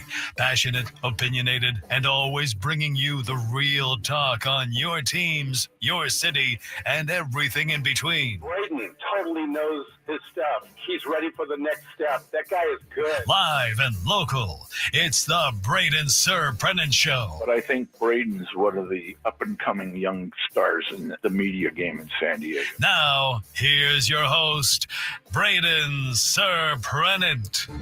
This hour on 97 to the Fans brought to you by our local Kia dealers. Visit kia.com to discover movement that inspires. I'm Braden Surprenant. He's Frank Marchese. This is the Braden Surprenant Show. San Diego's number one sports station, 97 through the Fan. We're going to get into Aztec football. We've been teasing this for 3 days. We're going to hear from Sean Lewis when we come back. I got to rant about Alex Bregman for a second. Alex Bregman. I mean, you know what? Don't hate the player, hate the game, right? Alex Bregman is opting out of his contract. He is opting out of a 3-year, $120 million contract. Mike Swing coming in. Alex Bregman this year had a solid season. Played 114 games, which is, aside from the year he was hurt in 2021, the least amount of games that he has participated in an entire season. Had a 3.5 WAR, solid. That would be equivalent to his fourth worst WAR season, behind 2020, which was shortened, 2021, which he was injured, and 2016 when he only played in 49 games. So it was his worst WAR season in the amount of games that he had played, and at least 100 games played. He got fourth worst amount of hits at 118. I mean, he basically did not have that great of a year in his particular category. He was below his average on every statistical category across the board.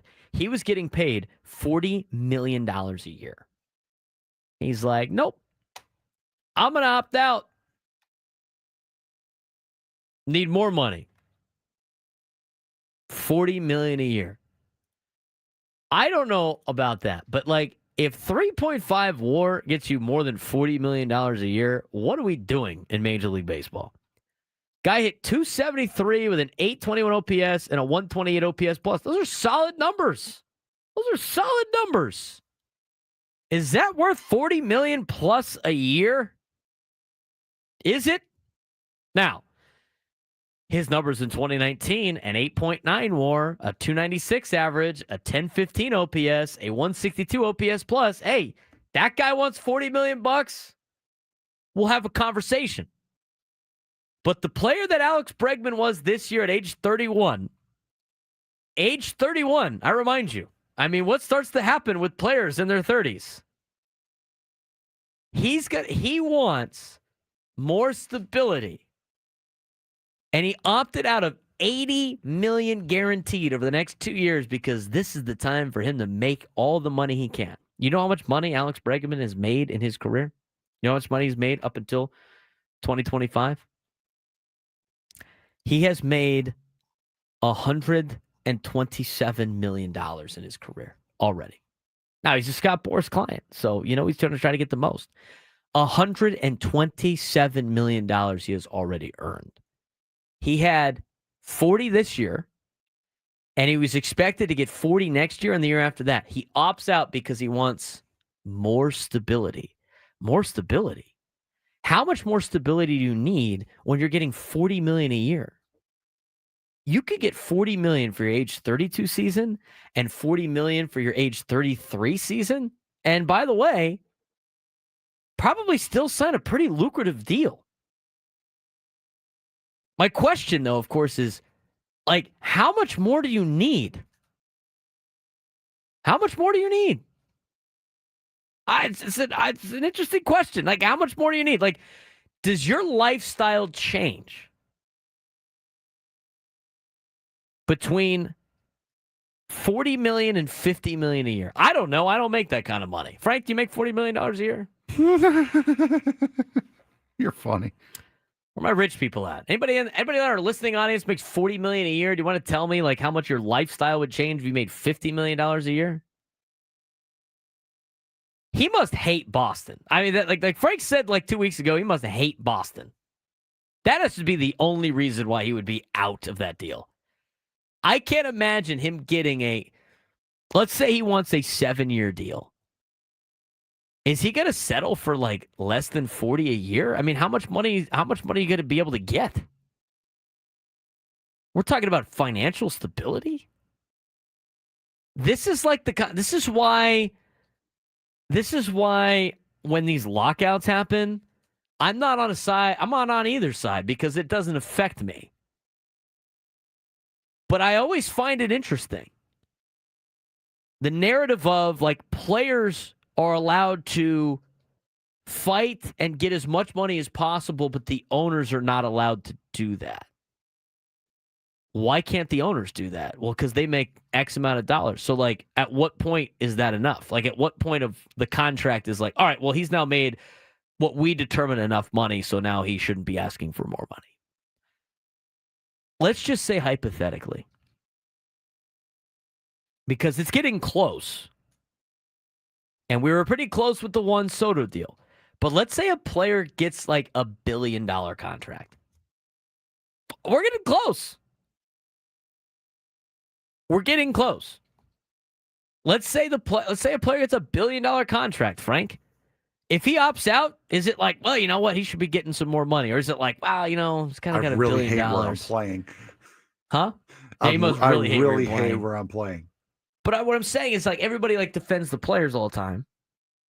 I'm not pro player. I'm not pro owner. I'm not on either side. But I want to play devil's advocate for a second. I see this and I immediately go like, I can't really listen to the cry poverty from players. I can't listen to it.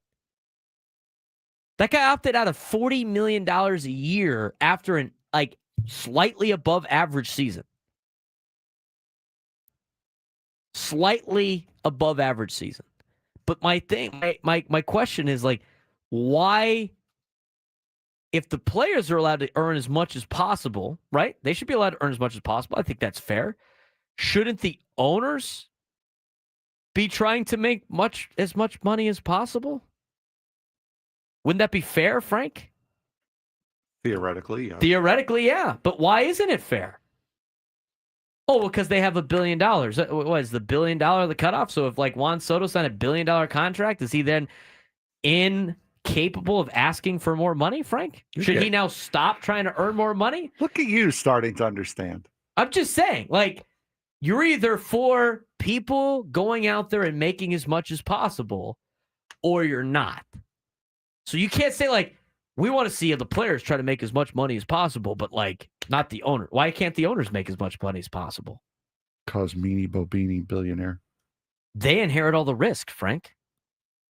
Don't matter. They inherit all the risk. Doesn't matter. They're the ones paying for everything. If it wasn't for them, there would be no league. The players could go start their own league. Oh, they wouldn't do that, though, right? Well, they wouldn't do that because that wouldn't make any sense. I mean, a lot of them get paid a ton of money where they could probably put the money together and, you know what? Get a deal where they can start their own league. They could do the live golf thing. They had the money for it. They could do it, and then they could make their own rules. What's his name in the chat? Would be thrilled to death by that. He's been wanting the Saudis to buy the Padres for the last year now. People don't understand risk. They don't understand risk. Just because you have more money doesn't mean there's more risk. There is risk. They're inheriting all the risk. The players inherit zero risk. It's the same thing with business owners and people that work for said businesses. Just because the guy has billions of dollars doesn't mean he's not risking things. It takes a lot of money to run an organization. There's a lot of money that could be lost in the organization if Major League Baseball collapses. Or if there's a different league or whatever that may be. There's risk involved. So if you're all about people making as much as possible, which I am, good on Alex Bregman for trying to make as much money as possible.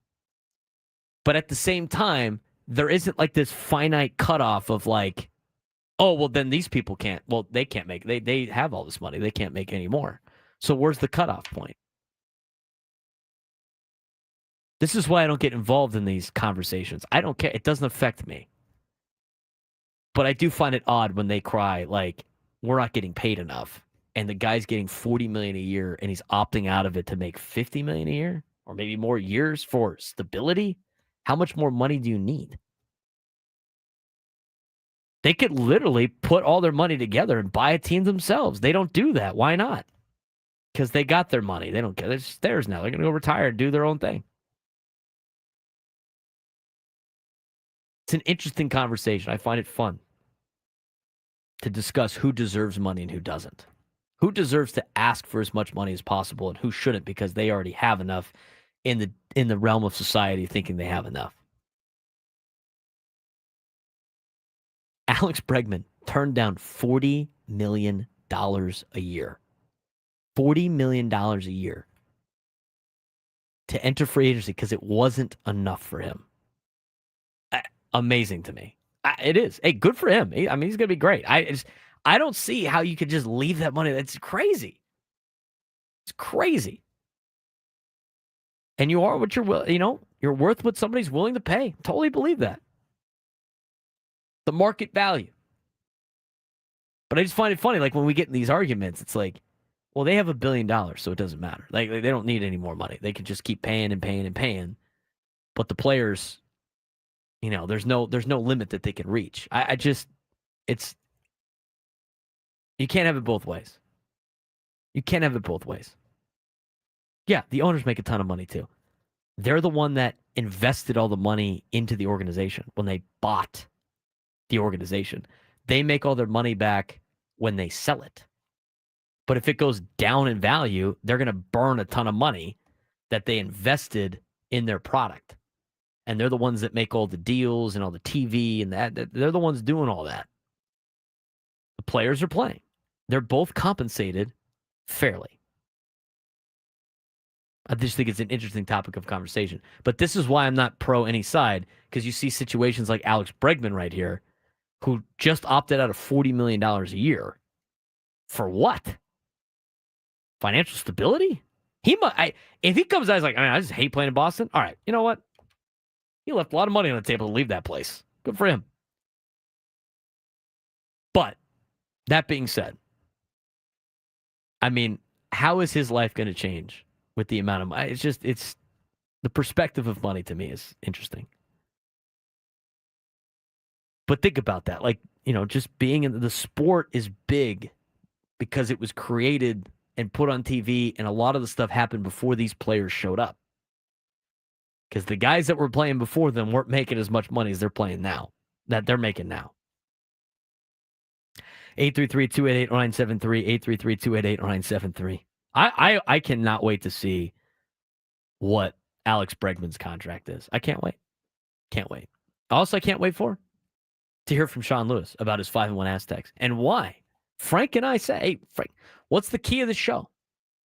What's the phrase of the show? Right, but too early. Right, but too early. What did I tell you? I said, you know what? Speaking of money,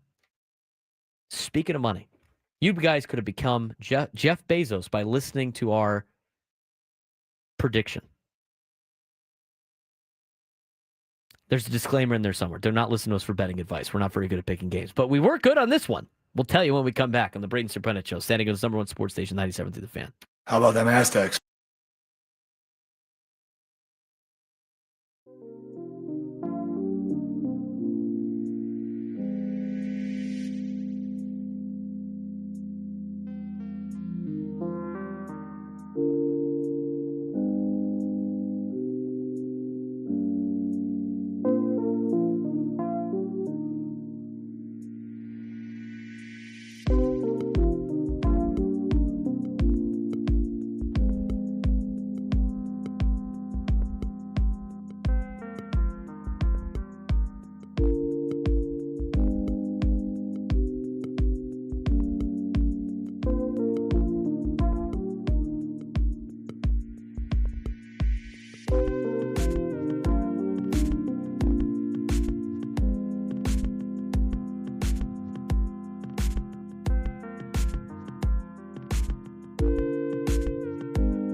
12:19 on a Wednesday. All guests on 97 The Fan. Join us via the David P. Shapiro Fan Hotline. Facing criminal charges. Trust David P. Shapiro criminal defense attorneys helping clients regain control since 2010. Visit davidpshapirolaw.com. He's Frank Marchese. I'm Braden Surprenant. This is the Braden Surprenant Show, live and local each every day from 10 to 2 on San Diego's number one sports station, 97.3 The Fan.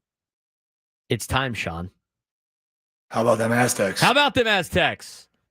5-1 on the season. 2-0 now in the Mountain West Conference. They beat Nevada 44-10 last Saturday night. We're destroying Nevada. I mean, Nevada scored 10 unanswered in the whatever it's called, fourth quarter, as I'm thinking about different things at once. Jaden Denegal, 14 for 17, 205, 2 touchdowns. Also ran the ball 4 times for 41 yards. Lucky Sutton, 16 carries for 76 yards and a touchdown. Jordan Napier had 5 receptions for 110 yards. Also got a punt return for a touchdown. Trey White, defensively, 6 tackles, 3 solo, 3 assists, a sack, and 1.5 tackles for loss. Gabriel Palencia holds the longest active field goal streak in the NCAA with 22 kicks, 27 of 28 on career field goals, 39 of 40 on career PATs. They rolled over Nevada last week. Phenomenal performance from San Diego State. What could have been a relatively trapped game with a brand new quarterback for Nevada, a team that had competed better than what their record and their score showed, and the Aztecs just walked all over them Saturday night. Frank, any takeaways from the Aztecs win last week? They're for real. They really are. They are for real. Those two. Who was saying that before the season started? Both of us, I believe. Us. You a little bit more loudly than I was, but they absolutely are for real. Now, Nevada is not a good team, but as I said, it's one thing to play a bad team. It's another thing to do what you're supposed to do against those bad teams. And it did not start off great for San Diego State, but that punt return by Napier really snapped them back into the game, and they completely dominated from there. Washington State actually played pretty well against Ole Miss to kind of eliminate that being as much of an embarrassing loss. But that's still like, the more you win, the more you sit back and you're like, man, didn't show up that one week. But I tell you what, you start looking at the schedule. We're going to get to that in the next segment. What did we say about Aztec football? I said they could win. I said they could go 8-4 this year. I said they can go 8-4. People laughed at me. They're like, there's no way. Aztecs are toast. No way. Program sucks. There's a legitimate chance they can go 10-2 this year. I looked at it. We're going to look at the schedule later, and we're going to talk about the impact that this football season has on the Aztec athletic department. But I'm going to tell you right now, their over-under wins for the season was 4.5. And what did we what did we say from June? Immediately over. Take the over. Take the over. Take the over. Take the over. Take the over. Take the over. Take the over. They were going to win. They were going to win more than 4.5 games. I thought they were going to win 8. They're well on their way to potentially winning 8 games. They only got to win 3 more. San Diego State at 5-1 now, and out of there, and we're going to go through it. They have to win 3 out of their next 6 games. They got to go 3-3 in their next 6, and they will win 8 football games this year. They will be 8-4 if they go 3-3. And they got some teams on their schedule that they should be able to beat and beat down. Now, I still think there's a couple of testers. They got 2 weeks to prepare for Fresno State, who's 5-2, but Fresno State got ran out of the building by Colorado State last week. Ran out of the building. I think that's a little bit of a trap game. They're playing for the oil can, all that fun stuff. They got to go up to Fresno. Tougher place to play. They get Wyoming at home. They got to go to Hawaii. I think that's a little bit of a trap. It's always difficult to play in Honolulu for any team. And you know that game's probably going to be late at night. And then they got Boise State at home. Those 3 games are the 3 games that I think are trap games. I mean, New Mexico at the end of the season, they're 3-3. I know they, they destroyed UCLA. Destroyed UCLA. So maybe that's a factor. But I'm telling you, this Aztec team, man, is good. And we're going to talk about, what the excuse is now about not watching the Aztecs. I mean, they have everything that you were looking for. But before we get to that, let's talk with Sean Lewis a little bit. Here's his opening statement from the postgame from Saturday night when they beat Nevada. Pleased with the effort. Really good effort in all three phases. It was great for the boys to start fast, to get the 2 non-offensive touchdowns early was huge. Obviously, anytime that you can put points on the board in those non-traditional ways is really, really beneficial. So fast start was really advantageous. Was pleased with the way that we were able to be balanced on offense yet again. Distribute the football to a lot of different guys. Was really pleased with the defensive effort, the way that they swarmed, really made the new quarterback feel uncomfortable with the different looks that we were giving them.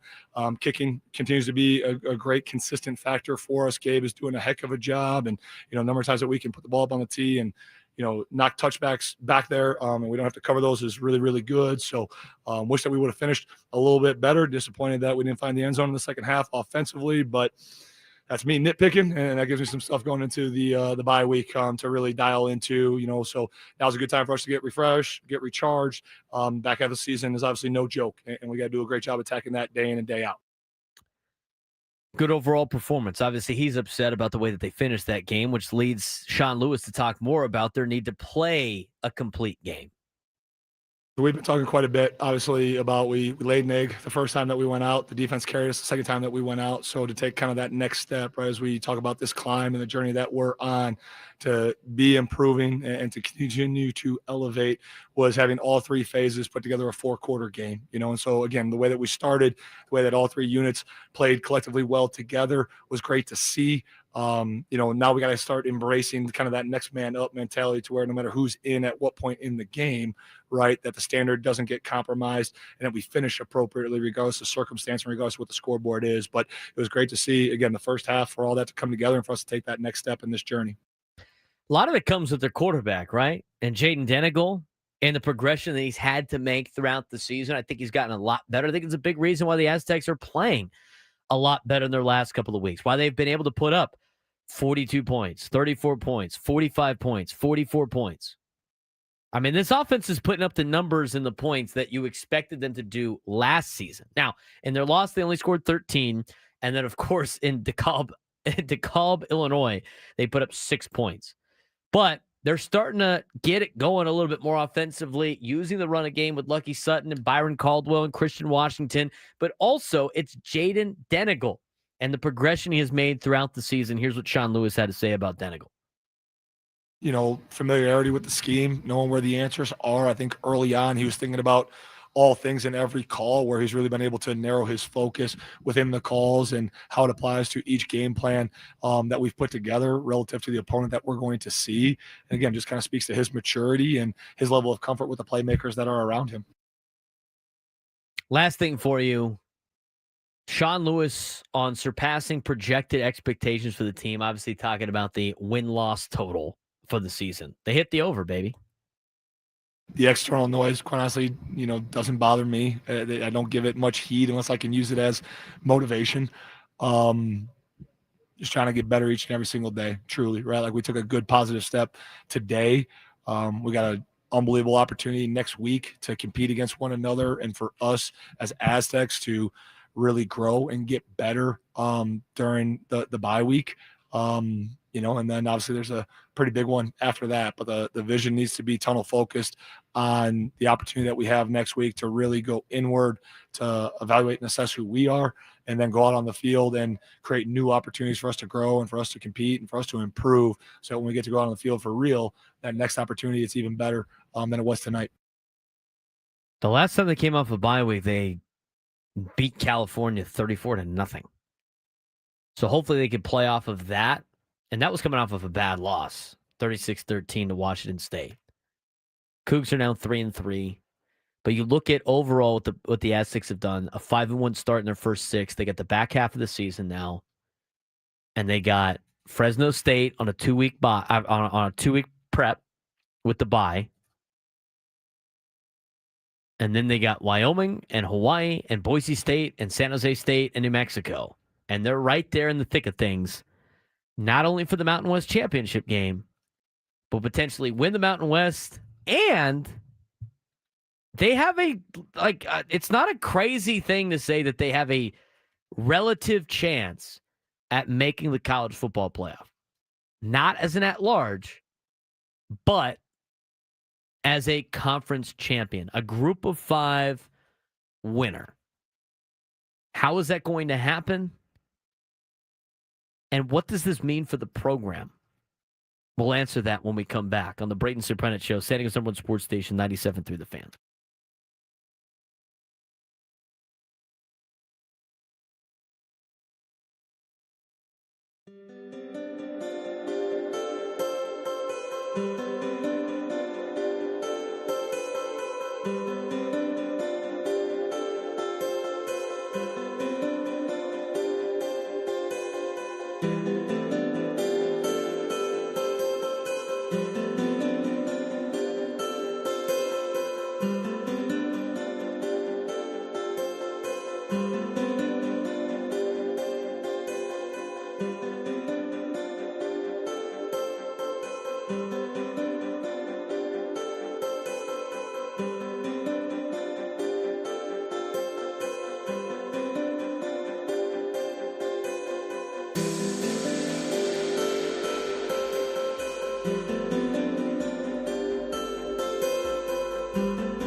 Braden Surprenant Show live and local each every day from 10 to 2 on San Diego's number one sports station 97.3 The Fan.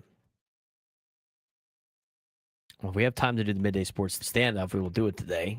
833-288-0973, 833-288-0973. If you call in and take me down to sports trivia, you'd be qualified for a chance to win our grand prize, a trip for two to see Jerry Seinfeld in Las Vegas, including 2 tickets to the show on April 17th at the Coliseum at Caesars Palace, a 2-night stay at the Flamingo Hotel and Casino, and a $100 gas card.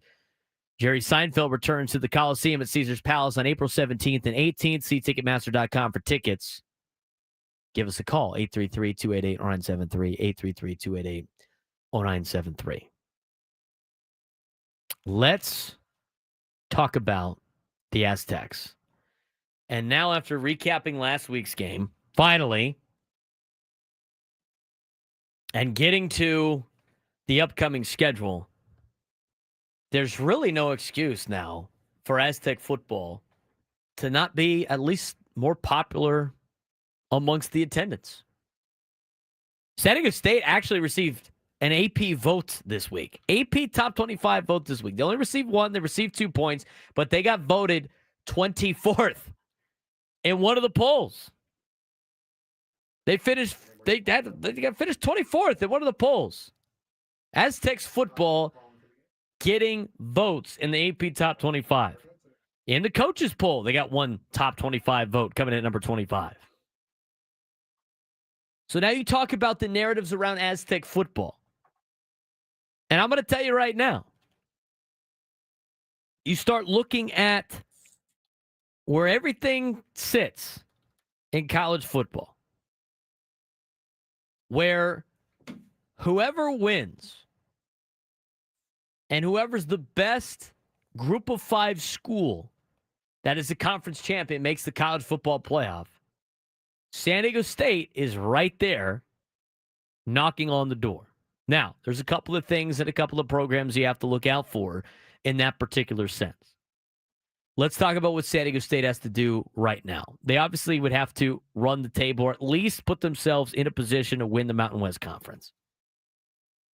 As things stand right now in the Mountain West Conference, and again, they've gotten rid of divisions in most of college football. San Diego State football in the Mountain West is tied for first with UNLV and Boise State. UNLV, the Aztecs, do not play this year. UNLV is 2-0 and 6-0. Beating them would be very clutch in the Mountain West championship game, should they face them at that point in time. Again, both teams and all teams in the Mountain West have 6 games remaining. Boise State, also 2-0 and 4-2 on the season. Aztecs get to play Boise State later on at home. That game should be packed, San Diego. And there's really no excuse why it shouldn't be packed. We'll get to that in a second. So the Aztecs don't have to play UNLV, and they're tied at the top with Boise. They got to finish in the top 2 to be in the Mountain West Championship game. It would be nice if they got to host the Mountain West Championship game. That's a different conversation for a different day. They still got to play Fresno, who's in 4th. They got to play Hawaii, who's in 5th. They got to play Wyoming, who's in 6th. They do have to play a lot of the top half of the Mountain West. And then later on, they got San Jose State, New Mexico to finish out the year. Those 2 teams are near the bottom. They do not play Air Force this year, who are 0-4 and 1-5. They do not play Utah State this year, who is 1-1 and 3-3. A look at the Aztecs' upcoming schedule. They got Fresno State not this Saturday, next Saturday, which will be the toughest remaining test on the road, but it's coming off of a bye, and Fresno State just got smoked by Colorado State, a team that San Diego State ran out of the building. Then they got Wyoming at home. They're 3-3. They're 1-1. Not a team that you can overlook. They can't bite you if you're not paying attention, but you got them at home. Got to deal with the difficult travel on November 8th at Hawaii, but a very winnable game for a very good team. And then you got a Boise State team that's not as good as last year's Boise State team. It's a very winnable game, but probably going to be the biggest remaining home challenge for the Aztecs. If you make it through Boise State, you should be able to take care of business against San Jose State and at New Mexico. But let's just say you go 5-1. I think the Aztecs have a really legitimate chance of going 10-2. And if that's the case, more likely than not, you're in the Mountain West Championship game. Now, you really have to beat Boise State. Otherwise, you're going to have to rely on them to lose somewhere down the stretch. I think Fresno State could be part of that conversation. And to make it easier, you got to let UNLV, hopefully they lose one game across the board. Now, that's how San Diego State controls their own destiny of this conversation and winning the Mountain West. And to be honest with you, if you're a group of 5 school, you should be trying to just win your conference and then see where everything stands. And as of right now, the Aztecs have a great opportunity to win their conference in football. They are 5-1. They're really starting to hit their stride. Now, in terms of other teams in other conferences that you have to worry about, the American Conference is definitely the conference that you're going to have to worry about. Because as of right now, 2 teams in the American are, in fact, ranked. South Florida, who beat Boise State this year. That doesn't help the Mountain West. Who beat Florida, who is ranked on the road, which is a better win than anything that San Diego State's got. And has already played Miami. They got smoked by Miami, but somebody has to do it. They are relatively, in my opinion, the favorite to win the American and then, of course, be the representative in the college football playoff. You would need them to lose. The other school is in the American, and they play South Florida, and it's Memphis. And Memphis has a good win, too. They beat Arkansas at home. But looking at the other conferences, like right now, like Navy's undefeated, but Navy, I don't know if, to me, the only way Navy gets considered to be in the college football playoff is if they go undefeated in conference play. They got to win the American Conference. And, by the way, they got that extra game against Army they got to deal with. It's not included in the American Conference. So Navy's got a lot of other opportunities. I don't see Navy getting into the college football playoff over San Diego State. So that's the American Conference.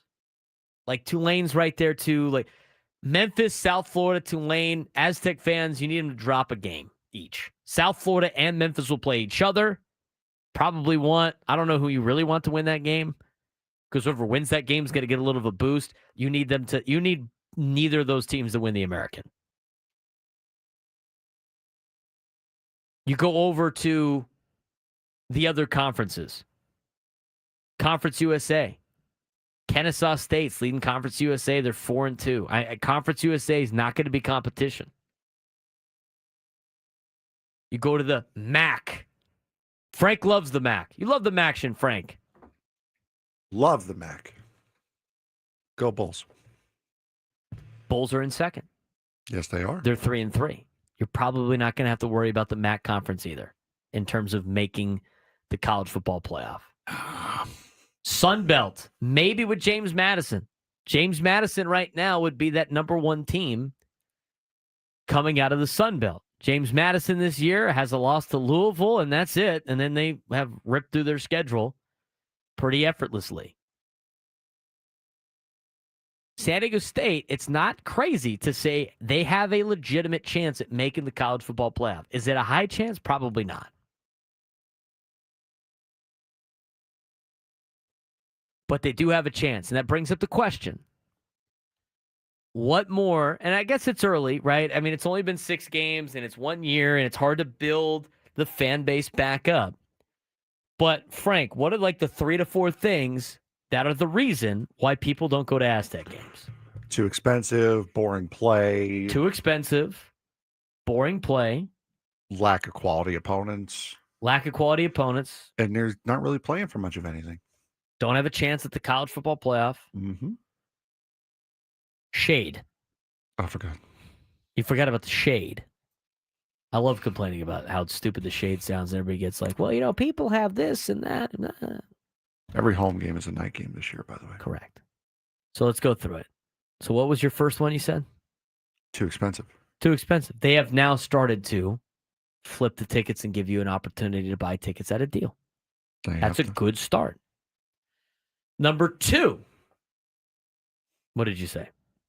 Boring play. Boring play. They're scoring like 40-something points a game. Mm-hmm. Their offense is moving the ball. Defense looks lights out. They're playing. I would consider that they're good. Remember, it was like they're not good and they're not exciting. They're now exciting and they're good. Number 3. Lack of quality opponents. They got Boise State coming up. Boise State was in the college football playoff last year. Aside from that, you got a point. There's not really a lot of good competition. You had Cal. But let me tell you this. Like, there is no reason why people shouldn't go to the Boise State game. No. I'm just going to view that one. Okay, so it's at night. We have a time for that? Is that a night game already? It's a 7:30 kick. Yes. It's at night. It ain't going to be hot. You don't have to worry about the shade. The only game that we don't know what time the kickoff is San Jose State. They announced the kickoff for Fresno State will either be at 12:30 or at 4 o'clock, but they know the game will be on FS1. The only game that we don't know what time the kick is the San Jose State game, which is the last chance to see the Aztecs this year. Okay. So let's just look at that. Let's just talk about the Boise State game. We're going to try to get people to go to the Aztec game against Boise State. Okay, so what is it? Don't forget about Wyoming. Yeah, but Boise State is the opponent thing. Yes. I can't factor in the Wyoming is like, I mean, I think Wyoming's kind of cool, know. but you know what? Most people are like, Wyoming? Stadium's awesome. Is Josh Allen playing? No, he's not. Sorry about it. His number's retired, though. Okay, so Boise State. Good opponent. Mm-hmm. Game is at night. No sun. Aztecs are good. A win there would be competing for a college football playoff spot. All of the excuses for why people in San Diego don't care about San Diego State football or why they don't go to games are eliminated in that Boise State game. Mm-hmm. There is no reason why you shouldn't attend the game against Boise State. If you're interested in seeing the new stadium, if you want to see what we're talking about, if you want to show and see if we were actually right, well, we were right because we said they would win more than 4.5 games. Nationally televised game as well on CBS Sports Network. Televised game. Why wouldn't you go support San Diego State football against Boise State? That is a must-attend game. I have to be at this game, assuming it's not some weird Friday or anything like that. I'm excited for the game against Wyoming.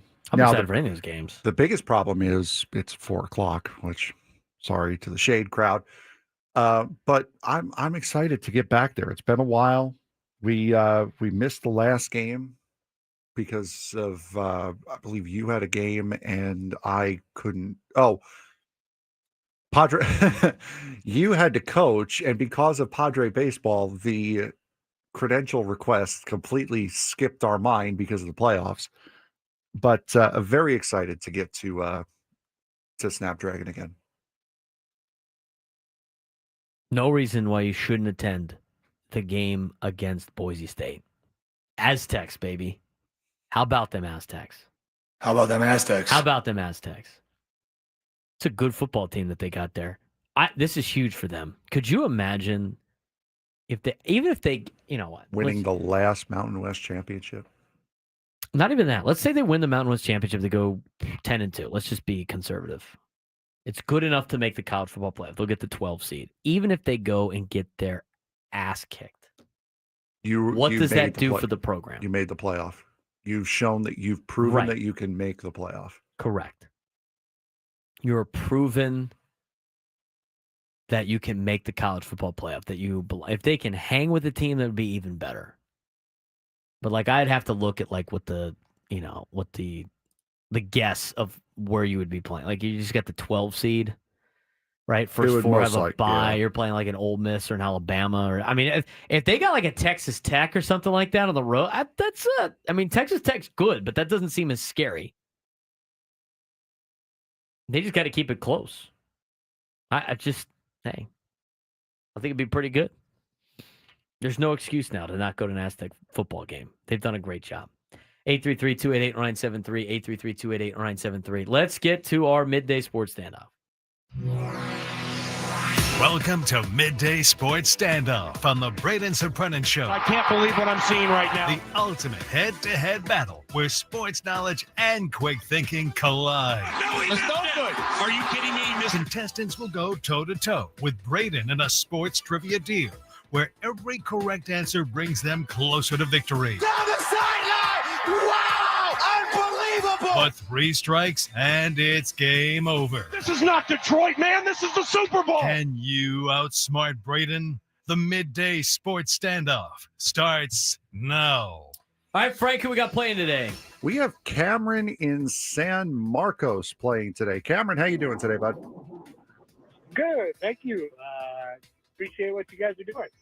We appreciate you for calling in.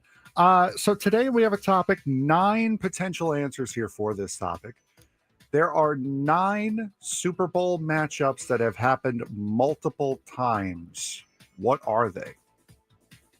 Cameron, you have the first guess. What was it? It was the... There are 9 Super Bowl matchups that have happened multiple times. Wow. What are they? Okay. Niners, Chargers.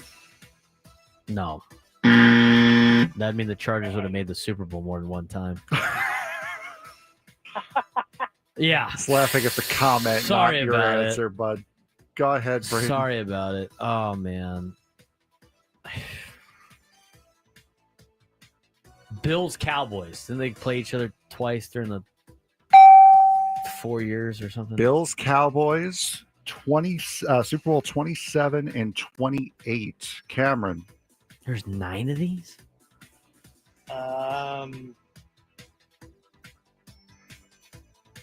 Let's try Niners, Bengals. Niners, Bengals, Super Bowl 26 and 23, Braden. This has nothing to do with my guessing, but are there any that have happened more than twice? There is one that has happened more than twice. My guess, for some reason, was Cowboys Steelers because of all the rivalry they had, even though they're in different leagues. That is the one that has happened 3 more times. than twice. Wow. Super Bowl 10, 13, and 30. Cameron. How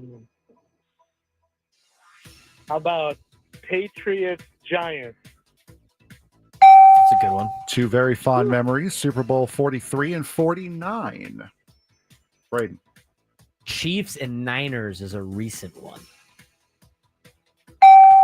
Super Bowl 54 and 58. Chiefs and Eagles. Yep. Super Bowl 57 and 59. I want to say Patriots Eagles is also a repeat from 05. Like, wasn't like an early Patriots game against like Donovan McNabb? 39 and 42. You had another one in there, Braden. I believe it was, you said Chiefs and Niners. Okay. I did, yeah. All right, so you got to get this one to tie here, Cameron. There's 2 left. 2 out of, okay. So 2 out of 9.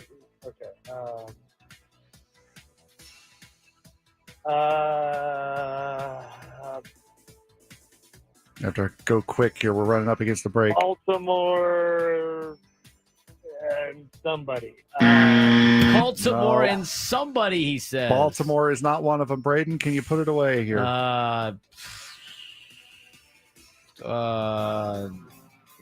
really. I can't think off the top of my head. What is the last one? Well, no, there's still 2. No. Cameron, if you think you got a guess, shout it. Giants, Bills.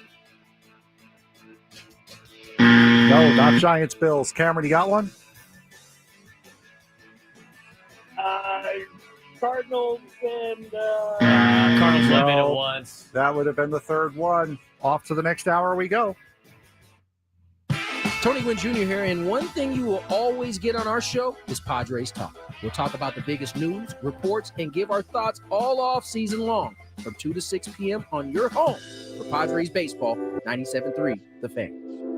Hey guys, it's Woodsy. Are you trapped in a high-rate mortgage watching your hard-earned money vanish every month? Stop right now. At Loan Pronto, they are delivering the lowest mortgage rates in 3 years. Loan Pronto's rate reduction home loan program is a streamlined, low-cost way to slash your house payments by hundreds of dollars a month. Lock in a fixed rate as low as 4.99% APR and close in as little as 2 weeks. No appraisal needed in most cases. And here's the kicker. You can skip your next 2 house payments entirely. Don't wait. Rates this low won't let last forever. Call Loan Pronto now for your free, no obligation quote. Loan Pronto is incredible. Imagine lower payments, more money in your pocket, and a fresh start with a better mortgage. Call 619-207-4336 or visit loanpronto.com to lock in your new low rate now. Skip those next 2 payments. Don't let high rates hold you back. 619-207-4336 or go to loanpronto.com right now. Equal housing lender, NMLS 1661781, subject to lender approval, NMLSconsumeraccess.org.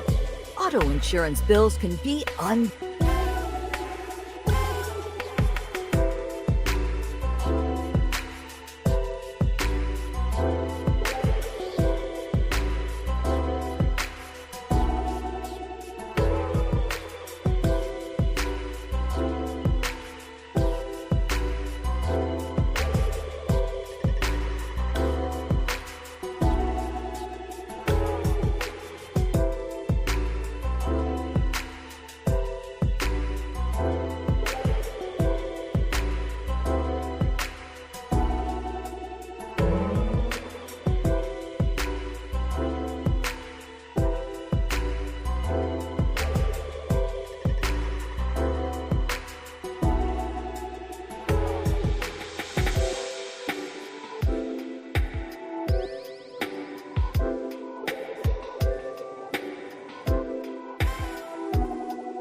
All right, I got one of them during the break, and I was mad because I wanted to guess it, and then I was like, no, I think I got one of the teams confused with Carolina in my head.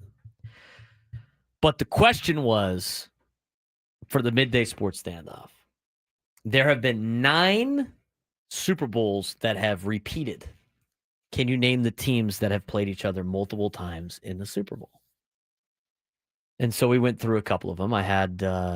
So the answers that we got were Pittsburgh, Dallas, who had done it 3 times, 10, 13, and 30. The Niners and Bengals, who did it in 16 and 23. Cowboys, Bills, who did it in 27, 28, back-to-back years. Pats, Eagles were 39 and 52. Giants Patriots were 43 and 49. Chiefs Niners were 54 and 58, and Chiefs Eagles, which were 57 and 59. Which left 2. Left 2. And I was going to say before we went to break, but I was like, I think I'm confusing the Rams with Carolina. Was Patriots Rams, because I remember early Tom Brady beat the greatest show on turf. And I thought Vinatieri kicking that field goal in Houston was against the Rams, but it was against Carolina. So I went away from it, forgetting that Jared Goff and the Rams made the Super Bowl against the Patriots and lost. Patriots-Rams was the other one. Now, 36 and 53.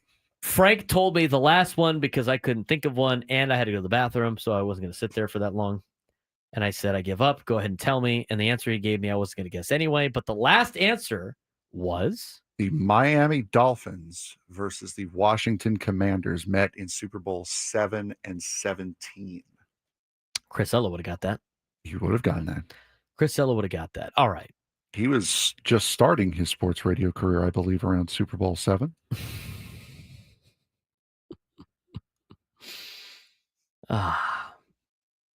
That's a foul, dude. Old jokes on Ello, dude. He draws the foul. That's a foul. Is that like Johnny in the chat, in the YouTube chat? He calls him Mr. Ello? I believe so. Mr. Ello. He's like, it's a sign of respect. I'm like, you're making Chris feel old, dude. Just call him Chris. Mr. Ello. Let me let you know a little secret. He is old. Wow. Mr. Ello.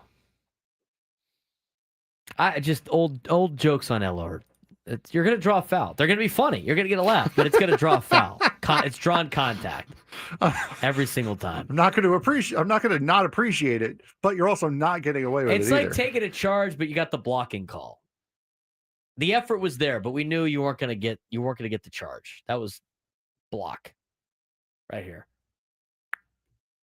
Fouls on Marchese. 833-288-0973. 833-288-0973. All right. We talked about Aztec football. We got into it. They do not play this weekend. They got Fresno State next weekend. I do want to mention the Anaheim Ducks won another game last night. Let's go, Quackers. Home opener as well. How did the goals do? Well, we know they won their first game. They whipped the snot out of Coachella Valley. Let's see here. They should be having a home opener soon. The AHL.com. That is this weekend, as a matter of fact. That's the 18th. Schedule. I just want the regular schedule goals. They have not updated their win. They did not play again until this Saturday when they host the Henderson Silver Knights. Oh, cool. So a nice week off. There you go. The goals website has them not even scoring in that game against Coachella. They have no one scoring in that game, as a matter of fact. 0-0. Is that even on the AHL website? It was 5-0. 5-0 winner for the goals. Nice. That puts so they them have so their first next place. their next 2 games are going to be at home against the Henderson Silver Knights on Saturday, and then on Wednesday against the Colorado Eagles. Eagles 2-0. EAGLES Eagles. Like Gonzo, Papa Ello. Instead of Mr. Ello. Batfan 1. Ello did play-by-play in the 30s. Gravy owns the clips. He plays the clips all the time. Strasburg, ready to go. Don't they? I think they have that clip somewhere in the system. I've heard that probably 1,000 times. Strasburg, ready to go. He does sound like he's from like the 1930s when he does that clip. Joe Namath back to pass. Oh, man. Johnny Unitas. I can't make fun of Ella like that. That's ridiculous. Strasburg, ready to go. Well, hold on. To be fair, we got to... Yeah, He draws the foul. Got to do the foul. Gonzo. Naturally cased Frank asking for the smoke. Johnny goes, I'm going to call you Mr. Surprenant. No, Mr. Ello, dude. You're making him old. Hockey. This radio program brought to you by Lucky Strike Cigarettes. No, unfiltered. I like the fact that Scraby played the rain clip yesterday. Didn't realize that we played it like 15 times in the show. Or he did and he didn't mention it. He played that thing like 15. He played it yesterday after we played it all afternoon, and he had no idea. That's the best part. Wow, it is raining really hard. This is being cool here on the Entercom Empire. So if you're sitting out there. What? It gets me every time, dude. Every time. And so they were talking about that. This is being that was cool. like the 4th or 5th day of them being on air or something, is what they were saying. I thought it was further into their showtime of them being on air. But Scraby retold the story. And he said it was early when they started, and it was right after, I think, the Super Bowl or something like that. And they were trying to talk about the Super Bowl, and they're breaking down the Super Bowl, and then all of a sudden he got distracted by the rain, which checks out for weather in San Diego. And Chris said on air yesterday, he's like, I remember going to Tony afterwards going, we're in trouble. If this guy's leader, there's no way our show makes it with Matt Scraby as their producer. And you know what? They have. And it's because of Matt Scraby. They have lasted this long and done a great job in the afternoons. For those of you who are maybe a little too young to get that. You were dying in the back. We're in trouble is basically today's chat. We're cooked. We're cooked. 100%. We're not even cooked. We're so far beyond cooked. We are cremated at this point. We're cooked. Chat, we are cooked. Gwen and Chris were cooked. After Matt Scraby said, what, Frank? Wow, it is raining really hard. This is being cool here on the Entercom Empire. So if you're sitting out there. This is being cool. This is being cool here. That is true. Gonzo said one of Elo's jobs he had was he used to get Yes, he was a singing telegram. Yes. We got to bring that back. Does that mean Chris can sing, or did they just have him sing anyway? He's got to be able to sing, right? I would have to assume. The things that Chris Eller did for walking around money at San Diego State as a pitcher. Singing telegrams. What is the worst job you ever had? I worked here. Oh, wow. That's where he starts with. Not working here is the worst. I didn't mean here, meaning at Odyssey. You're going to have to be a little bit more. I was working at Vaughn's. That was my first, one of my first jobs. And you bagging groceries, you stocking shelves, I carts. was bagging groceries. I had a brain fart and agreed to be a front end supervisor. After wanting to kill everyone doing that for a while, I went to do the .com bagging the .com in-store shopping thing. And when I moved back to New York to start my career with CBS and WFAN, I swore to myself I would never, ever, ever work in a grocery store again. 3 weeks later, I am hired as a overnight stocker for Stop and Shop out there, which was probably the worst decision I could have made as far as a job. Because I told them straight up, I said, this is my career. This is what I plan on doing. And if that comes calling, I will be calling out and you will need to replace me. They didn't seem to take that seriously. And after I did it a couple times, they started to get fed up with me. I started to get fed up with them. And I left that job the week everything shut down for COVID. Wow. So I got out of Dodge at the last possible second. I was distracted by Nate Taylor in the deal. He's like, you know that episode where that frog that sings? Yes. Yeah. Hello, my baby. Yep. Hello, my darling. It's literally pictured that when Nate put that in the thing. Grocery store, worst job you've ever had. Yes, because people, not the workers, some of them, but not most of them. The general public. Oh God, sucks. It does. Working at Starbucks was something like that. I've done my Starbucks bit already, but the Starbucks in California were way worse than the Starbucks in Arizona or Texas. Worst job I ever had. I've never. Just the customer's always right. That's not BS. great for you. Yeah. That's BS. It is a lie. Super lie. It is a lie told to you, and I don't know where some people get the sense of entitlement that they have, but boy, oh boy, trust me, your grocery store clerk wants to knock you down a peg, but knows that they can't if you act like a jerk to them. I promise you. I love Juan is just continuing to make Ello old jokes in the YouTube chat. Ello's worst job was assembling Model Ts. We had other ones in here too that were pretty funny. Ello invented the barbershop quartet. Juan is on a roll. There was another one that I thought was funny.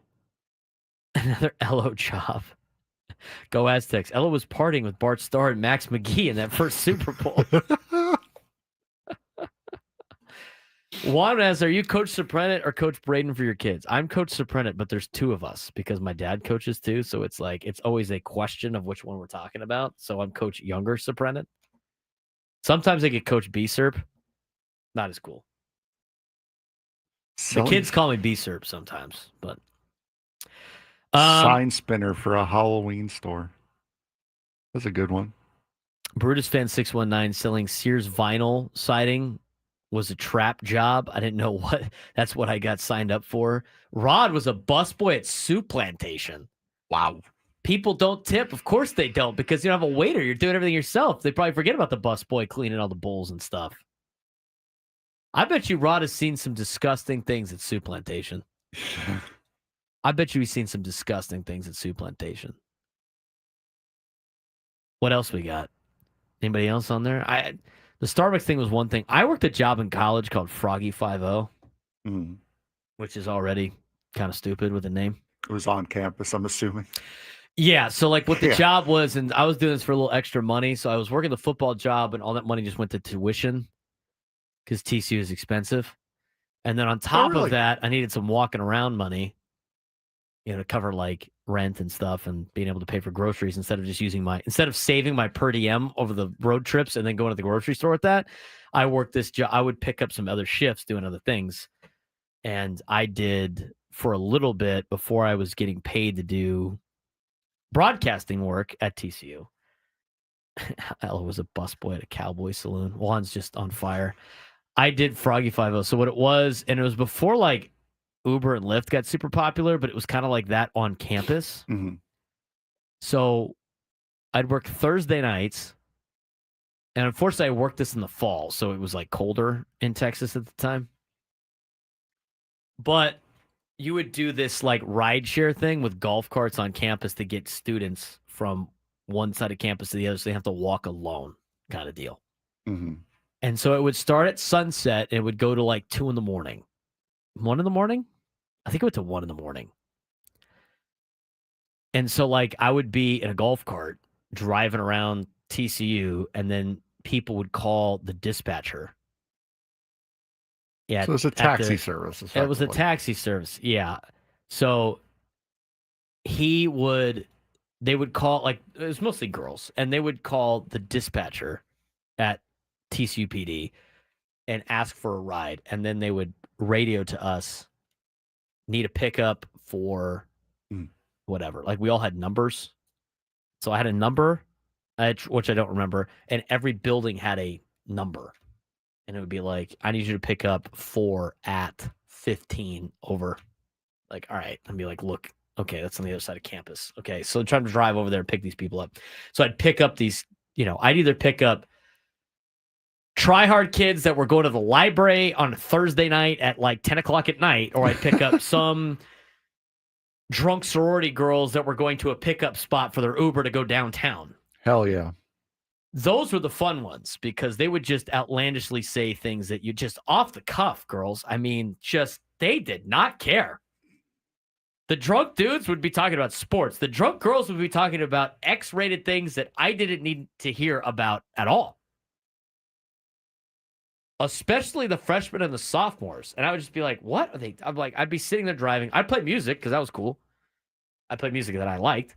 So I'd have my speaker in my golf cart, and they would just be blabbering all the tea about all the this and the that and what they're doing with their boyfriend after and what she did to this. And I was just like, what are they talking about out in the public? Girls, what do you guys, the tea you guys spill to each other is wild to me. It reminds me, my grandfather loved to go to Atlantic City, but nobody ever wanted to go with him. And he was kind of like older, so he wasn't going to go by himself. So he wanted to create kind of like a taxi business where if anyone wanted to go to Atlantic City, give him a call and he'd drive them there and back.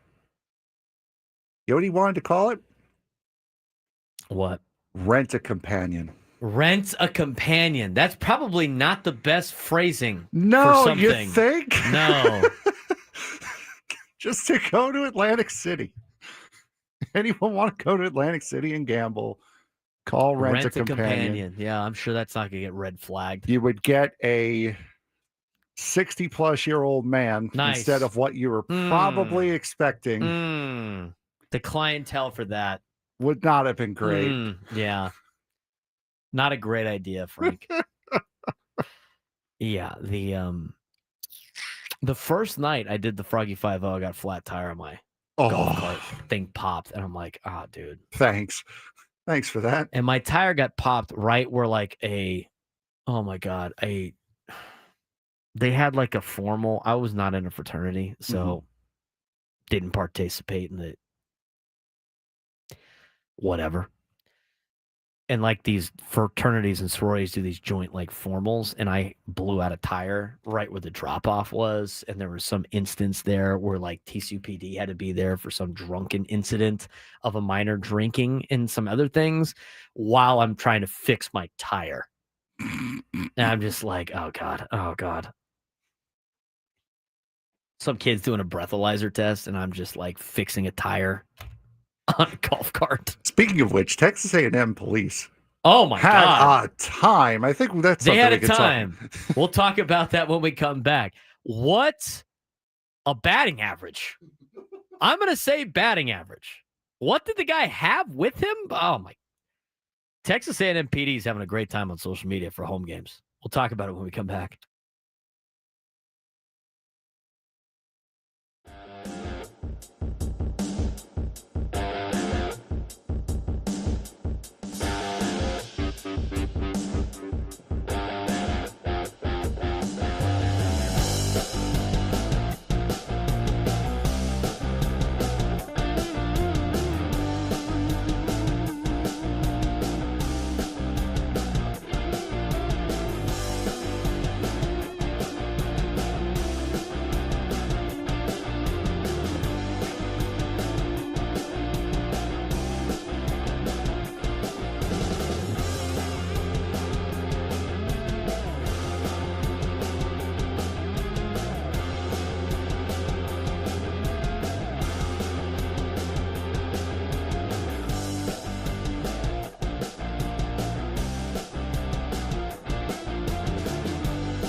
All guests tonight sit to the fan or join us via the David P. Shapiro fan hotline. Facing criminal charges, trust David P. Shapiro criminal defense attorneys, helping clients regain control. Since 2010, visit davidpshapirolaw.com. Decision day is this weekend in the MLS. We have some clinching scenarios for San Diego FC that we'll get to. But college football is the best for a lot of reasons. College football is the best for so many different reasons. The tea, the drama, the excitement, the pageantry, the chaos of watching Conference USA Tuesday Night Football, the Twitter accounts, and everything in between, as well as the police accounts of these colleges. Like, I was technically employed by TCU PD for the Froggy 5-0 thing, for the driving the golf carts. Yes. If I had an After Dark podcast to share what was said in the back of the golf cart, it would be, toasty, to say the least. But our friends at Texas A&M, I don't even want to say our friends, because it is Texas A&M. But Texas A&M PD might have a better account than anybody else at Texas A&M. Texas A&M police, hilarious on social media. They have almost 80,000 followers in responses to mostly intoxications at Kyle Field. And most of them are public intoxication. In fact, if you just look at October 11th, which is the last time they had a game, they tweeted out so much at this game. And they always go like, arrested, ejected. Like, and one of them was insane that we saw from last weekend, Frank. Do you have the tweet ready to go? Hold on one second. I'm trying to figure something out here. See if we can't get some. This is like a Florida man account.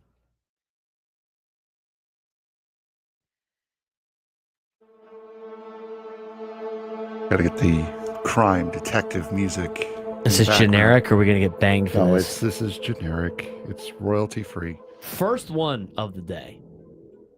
MIP PA 102. Subject holding twisted tea saw officer and ran into tent. Stated she, quote, was holding it for a friend. Citation issued. And the thing is their hashtag for Texas A&M police is, for the games, beat the hell out of school. So they played Florida last week. BTHO Florida was the hashtag. I like the specific subject holding twisted tea. Moving on. Other citations, interesting.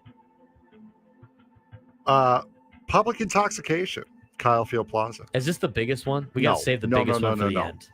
Subject stumbling through plaza. When asked for ID, she handed officer a credit card. Released to sober mother. Oh, my God.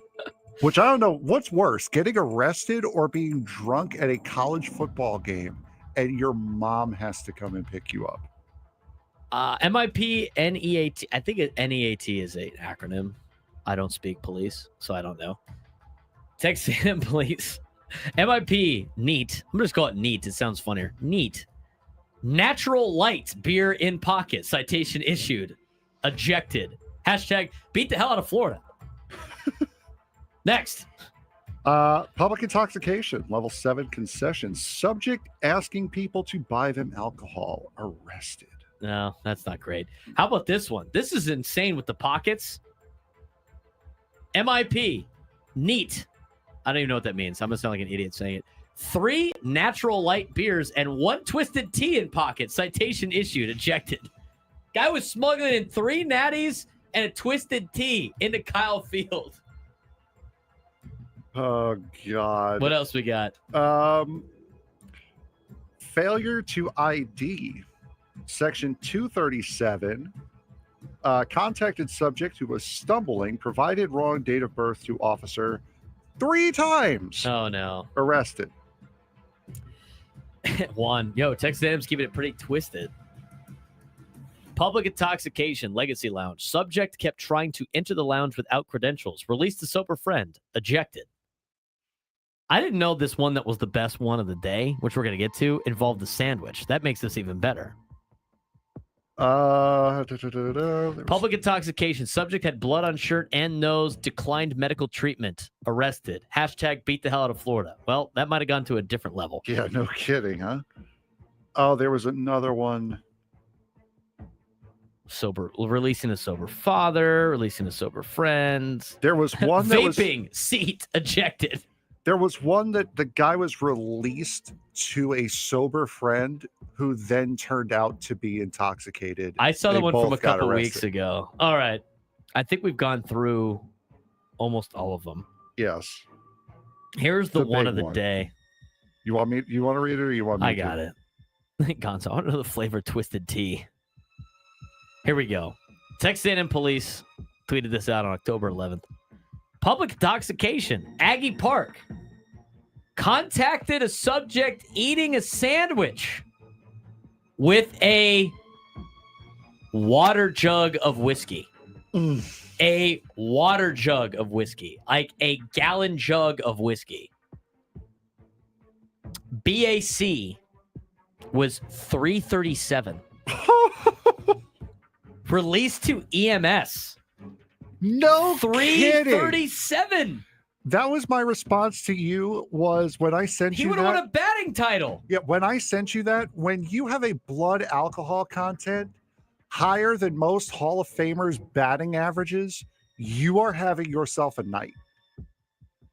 That is a wild, wild, wild night. This music's getting creepy now. And Nate, I want to see proof. 337. BAC. How are you alive, brother? We got to make this a week. This is got to be a weekly spot. Texas A&M police. They only play every No, week. I know, but it when they play, it's got to be a weekly spot. I mean, there's some other ones from the past we could have got to. October 4th. Can you cut the music now? It's bothering me. Here's one. If I hadn't have thought of it while we were already starting the segment, I would have gotten some better music. But MIP times 2. Male subject removed Busch Light beer from pocket and started drinking it. Male subject then gave female companion a Truly from his pocket. Male subject had a fake ID. Citations issued. Ejected. Beat the hell out of Mississippi State. That's the best part, is the beat the hell out of. What, that was from the Mississippi State? Was that is from? Crazy. Jug of whiskey. A jug of whiskey. This Busch is Light, so good. Busch Light beer fell out of a subject's shorts as he walked past officer. More beer in pockets. Ejected. Hashtag beat the hell out of Mississippi State. NEAT. Subject had 2 Miller Lite beers in front of pockets of his fishing shirt. Ejected. The best part is Texas A&M police tweets out a picture of a dog before every game. Yes. Giga Maggies. It's game day. I can't believe I said Giga Maggies. That makes me want to vomit. K9 Jessie can taste the excitement for today's game. Let's stay safe, and she will see you tonight when we beat the hell out of Mississippi State. Next tweet. Subject with Busch Light beer in back pocket. Citation issued. Ejected. Oh, my God. This is crazy. This is fun. Public intoxication, section 102. Unable to walk, given opportunity to call sober friend, but he locked himself out of his phone. Arrested. Beat the hell out of Auburn. Beat the hell out of Auburn. We're going to beat the hell out of you and you and you and you and you and you. They probably do that chant a lot. Matter of fact. We got any other funny ones? Is that the police chant? It might be. I think that's it. Go to Utah. Looking at Utah I'm basically looking State at the now. retweets to see if any of them are in the thousands, and that's the ones that I want to read the best. Subject with Keystone beer in his pocket at the NEAT said he forgot he had them. NEAT's got to be it's a location. Yeah, of it's got to. something. Yeah, it's got to be. Somebody, some Aggie, please tell me where that is. I've never been to College Station, nor do I have the, feel like doing it. Intoxicated subject near PA 30E. He was stumbling and standing in the roadway. Released to sober wife. Again, I'd rather be arrested. Subject with Keystone beer in his pockets at the NEAT said he forgot he had them. Ejected. Yeah, I said that one. That's classic. Subject started vaping next to an officer in the NEAT. Ejected. Vaping section 129. Subject was asked to stop earlier, vaping again and making obscene gestures. Ejected. That was for the UTSA game. Go Runners. Go Aztec says, ask the good question because we got to take a break. How many arrests were made when Appalachian State showed up? Minors attempted to hide alcohol behind a bush. Citation issued. All right. Moving on. This is what, could you imagine what Texas Tech police is tweeting out? If what the projections for the college football playoff come true, Frank, of LSU going to Lubbock, Texas? Dear God. I'd love to see that scene from a distance. LSU, Texas Tech in Lubbock in December. Field day. Clinching scenarios for San Diego FC when we come back. Plus, a final recap of the biggest takeaways from AJ Preller's press conference from yesterday as we kind of put a bow on this. He also talked about Padres roster decisions. We'll play that as well as we finish out the Braden Surprenant Show. San Diego's #1 sports station, 97 to the Fan.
Final segment of the Braden Surprenant Show, live and local each every day from 10 to 2 on San Diego's number sports station 97.3 The Fan. He's Frank Marchese. I'm Braden Surprenant. Thanks again for tuning in to today's show. Talked a lot about that article from Kevin Acee earlier today on Mike Shildt. We mentioned that. We got into some Aztec football today. Talked about the drunken stupors of Texas A&M fans, apparently, which was funny, which has led to a lot of people saying what they used to do when they were kids. Some of you guys are crazy. Some of you are crazy. Somebody's asking where the tacos and 40s are at. I'm waiting for the tacos. Where the damn tacos at? I could use some tacos today. You know what? I might stop by today on the way up. I need something to eat before practice. Get locked in on some craft taco. I got sent some al pastor fries on an Instagram post. I would devour those right now. But it is a Wednesday, so it is a Wednesday. I gotta get back on track, Frank. It's a wingy Wednesday.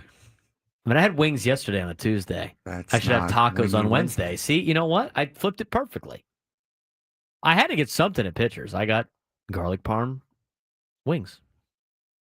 Side of fries, split it. Tacos on a Wednesday. Rod, where the damn tacos at? 833-288-0973, 833-288-0973. All right, MLS, San Diego FC this weekend, huh? Final game of the regular season. And San Diego FC could get the 1, 2, or 3 seed. Can they still get the 4 seed?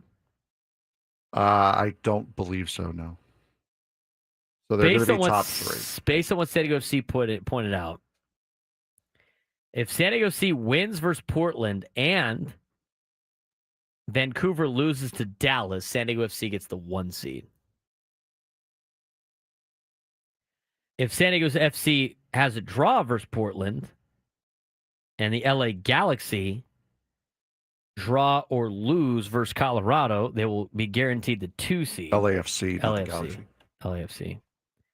And then if San Diego FC is a draw versus Portland and the LAFC wins against Colorado, they get the 3 seed. That's kind of how that plays out. So if they win, they're guaranteed at least the 2. Yes. If they draw, then they would need a LA Galaxy draw or loss for them to secure the 2. And LAFC. And if they draw and LAFC wins, they get the 3 seed. There you go. That's all I need to know. So hopefully they beat Portland, and then it guarantees them a 2. And then if the White Caps lose, then they get the 1. And then it's playoff time. Yes, it is. In San Diego. I'd say give me your biggest takeaways from last week if they didn't play. Nope. They did not. Drake will be sad on Friday when you bring up Oregon. I'll see Drake tonight, by the way. We got USD men's soccer tonight as they take on LMU. ESPN Plus. You want to tickle your fancy into collegiate soccer. Let's talk about what the biggest takeaways were from AJ Preller's press conference yesterday. Kind of finished the press conference, the Mike Shildt retirement, all of that news before we start talking about where they go from here. And there is some news that has come up in The Athletic about a certain a certain staff member that is now getting an interview with the Twins. So, AJ Preller's end of the season Zoom lasted nearly 45 minutes yesterday. Yes, it did. Longer than any in the past decade. Yes, it did, Frank. It was nice. It was nice. It came 2 weeks after elimination, signaling something was brewing behind the scenes. The reason Mike Shildt had requested a week off before making any decisions and later informed Preller he was retiring due to stress, burnout, and health issues. Preller called the news conference for, quote, more of a surprise than a shock. AJ Preller's reaction to Mike Shildt's exit. He praised Shildt for back-to-back 90-win seasons and consecutive playoff trips, avoided details about his own contract status or long-term future.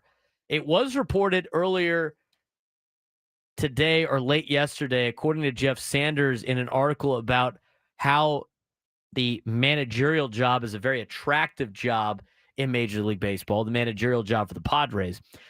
The first sentence of Jeff Sanders' article is AJ Preller is expected to receive an extension offer this offseason, according to sources within the Padres organization.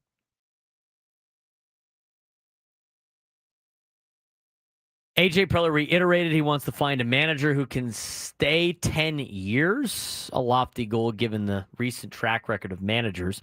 Preller admitted he had been aware of Shildt's chest pains, poor sleep, and death threats during the season. Called Mike Shildt someone who, quote, throws every fiber of his being into helping the team.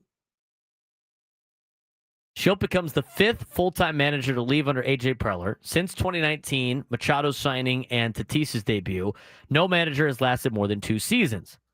AJ Preller insists each situation is different, but the pattern is undeniable.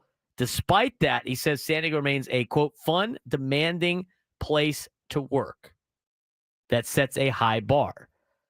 Publicly denied reports AJ Preller did of staff friction, saying the team's success was built on togetherness. Then yesterday, Kevin Acee reported that there was, in fact, staff friction amongst the head coach, or should I say manager of the Padres, in Mike Shildt and his coaching staff. Some coaching staff members of the San Diego Padres coaching staff had said that if another opportunity presented itself, they would take it. Goes back to some sources that were listed in this article by Kevin Acee, going back to the St. Louis days, that the Cardinals staff had basically threatened to quit if they brought Mike Shildt back the year that they ended up parting ways with Mike Shildt. Mike Shildt won ball games. Mike Shildt was not the easiest to work for, according to multiple people in the organization that could speak on the matter, that were granted anonymity. See an enemy. That's how I feel like saying it. I feel like the cartoon. I feel like the kids in Nemo trying to say see an enemy. Anonymity. Anyway. Squirrel. Yeah. I got distracted by my own inability to say anonymity. It's hard to say. So, anyway, this news comes out. Again, 2 things could be true. A lot of people want to weigh into the weeds about it, say it's more than it is. But the reality of the situation is Mike Shildt ran his club the way he felt was necessary to run it to win games. He had 5 seasons as a manager, 3 in St. Louis, 2 in San Diego. All 5, he made the playoffs. So maybe he was onto something. But his style of managing put a toll on him and put a toll on both of his staffs in St. Louis and in San Diego. Both things can be true. He could run his club in a very difficult situation for coaches and also in the process wear himself down where he has to retire. I don't think that's anything more than that, Frank. No. We talked about that all day today. Yeah, that's not, I believe Mike Shildt 100%. When he says, you know what, done, I think we're good here. I believe that over anything else. Any of these conspiracy theories, I don't believe any of that. Well, you think this is the reason why we got to get rid of Preller and all this stuff. Okay. What's next for the Padres dugout? No specific timetable to hire a manager. Preller will consider veteran and first-time candidates, though familiarity with him is seen as an advantage. Some potential candidates have reservations about the job because of the franchise instability and older, expensive core. Preller argues the Padres job remains one of the most attractive in baseball, citing fan support, payroll, and location. Can't disagree with AJ Preller there. Can't disagree with some potential candidates having reservations about the job neither. And until AJ Preller officially signs that perceived contract extension, which he is expected to receive this offseason, according to sources within the Padres organization, it's going to remain a position of not necessarily stability. Quote, it's a challenge of winning a World Series in a city that hasn't done it before. Which honestly leads me to a question that we haven't answered yet that we could talk about probably tomorrow. But when you're hiring this new manager, and you want to try to get it right, you are trying to hire somebody, Frank, to do something that has never been done in the history of the San Diego Padres. Think about that for a second. Take a special kind of person for sure. The San Diego Padres were established in 1969. They have never done this. And the person you are hiring, you believe, is going to come in and do something that nobody has done for 50-something years, whatever it is. That is what is at stake when you are making this decision. Now, we don't really have time to dive into the player personnel talking points that we got yesterday from AJ Preller's press conference. We can talk about that tomorrow. We'll have Eddie Brown on the show tomorrow. We will not have Skylar in studio. Skylar is just a world traveler. I don't know if she flew herself to this place, but she is not going to be there. She will throw in her picks, though.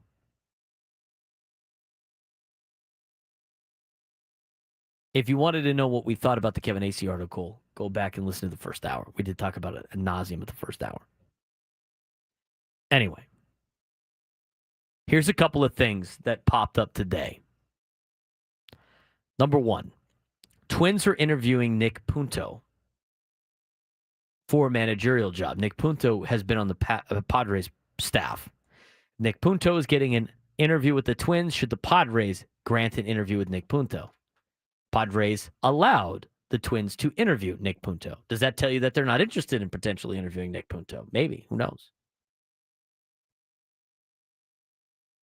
Going a little bit further in this interesting post from The Athletic, a team source also confirmed the Twins have spoken with and are planning the interview former Pittsburgh Pirates manager Derek Shelton, New York Yankees hitting coach James Rosen, and Boston Red Sox bench coach Ramon Vasquez. Another hot name internally is Chicago Cubs bench coach Ryan Flaherty. Though it's unclear if the Twins have yet to be granted permission to speak to the former infielder because Chicago's season only ended a few days ago. Flaherty played 8 seasons in the majors, retiring only after the 2019 season. Flaherty worked in player development and as an advanced scout with the Padres in November of 2019, temporarily took over as acting manager for the Padres in June of 2022 when Bob Melvin was sidelined with COVID. Flaherty was the Padres bench coach and offensive coordinator in 2023 and spent the last 2 seasons as Craig Counsell's bench coach with the Cubs. We kind of laughed at the Ryan Flaherty conversation. Should we be taking the Ryan Flaherty as the Padres manager more seriously? The Twins want to interview him. The Braves want to interview him. The Padres interviewed him the last time before going with Mike Shildt. And what I was told, it sounds like it was a pretty close second, Ryan Flaherty.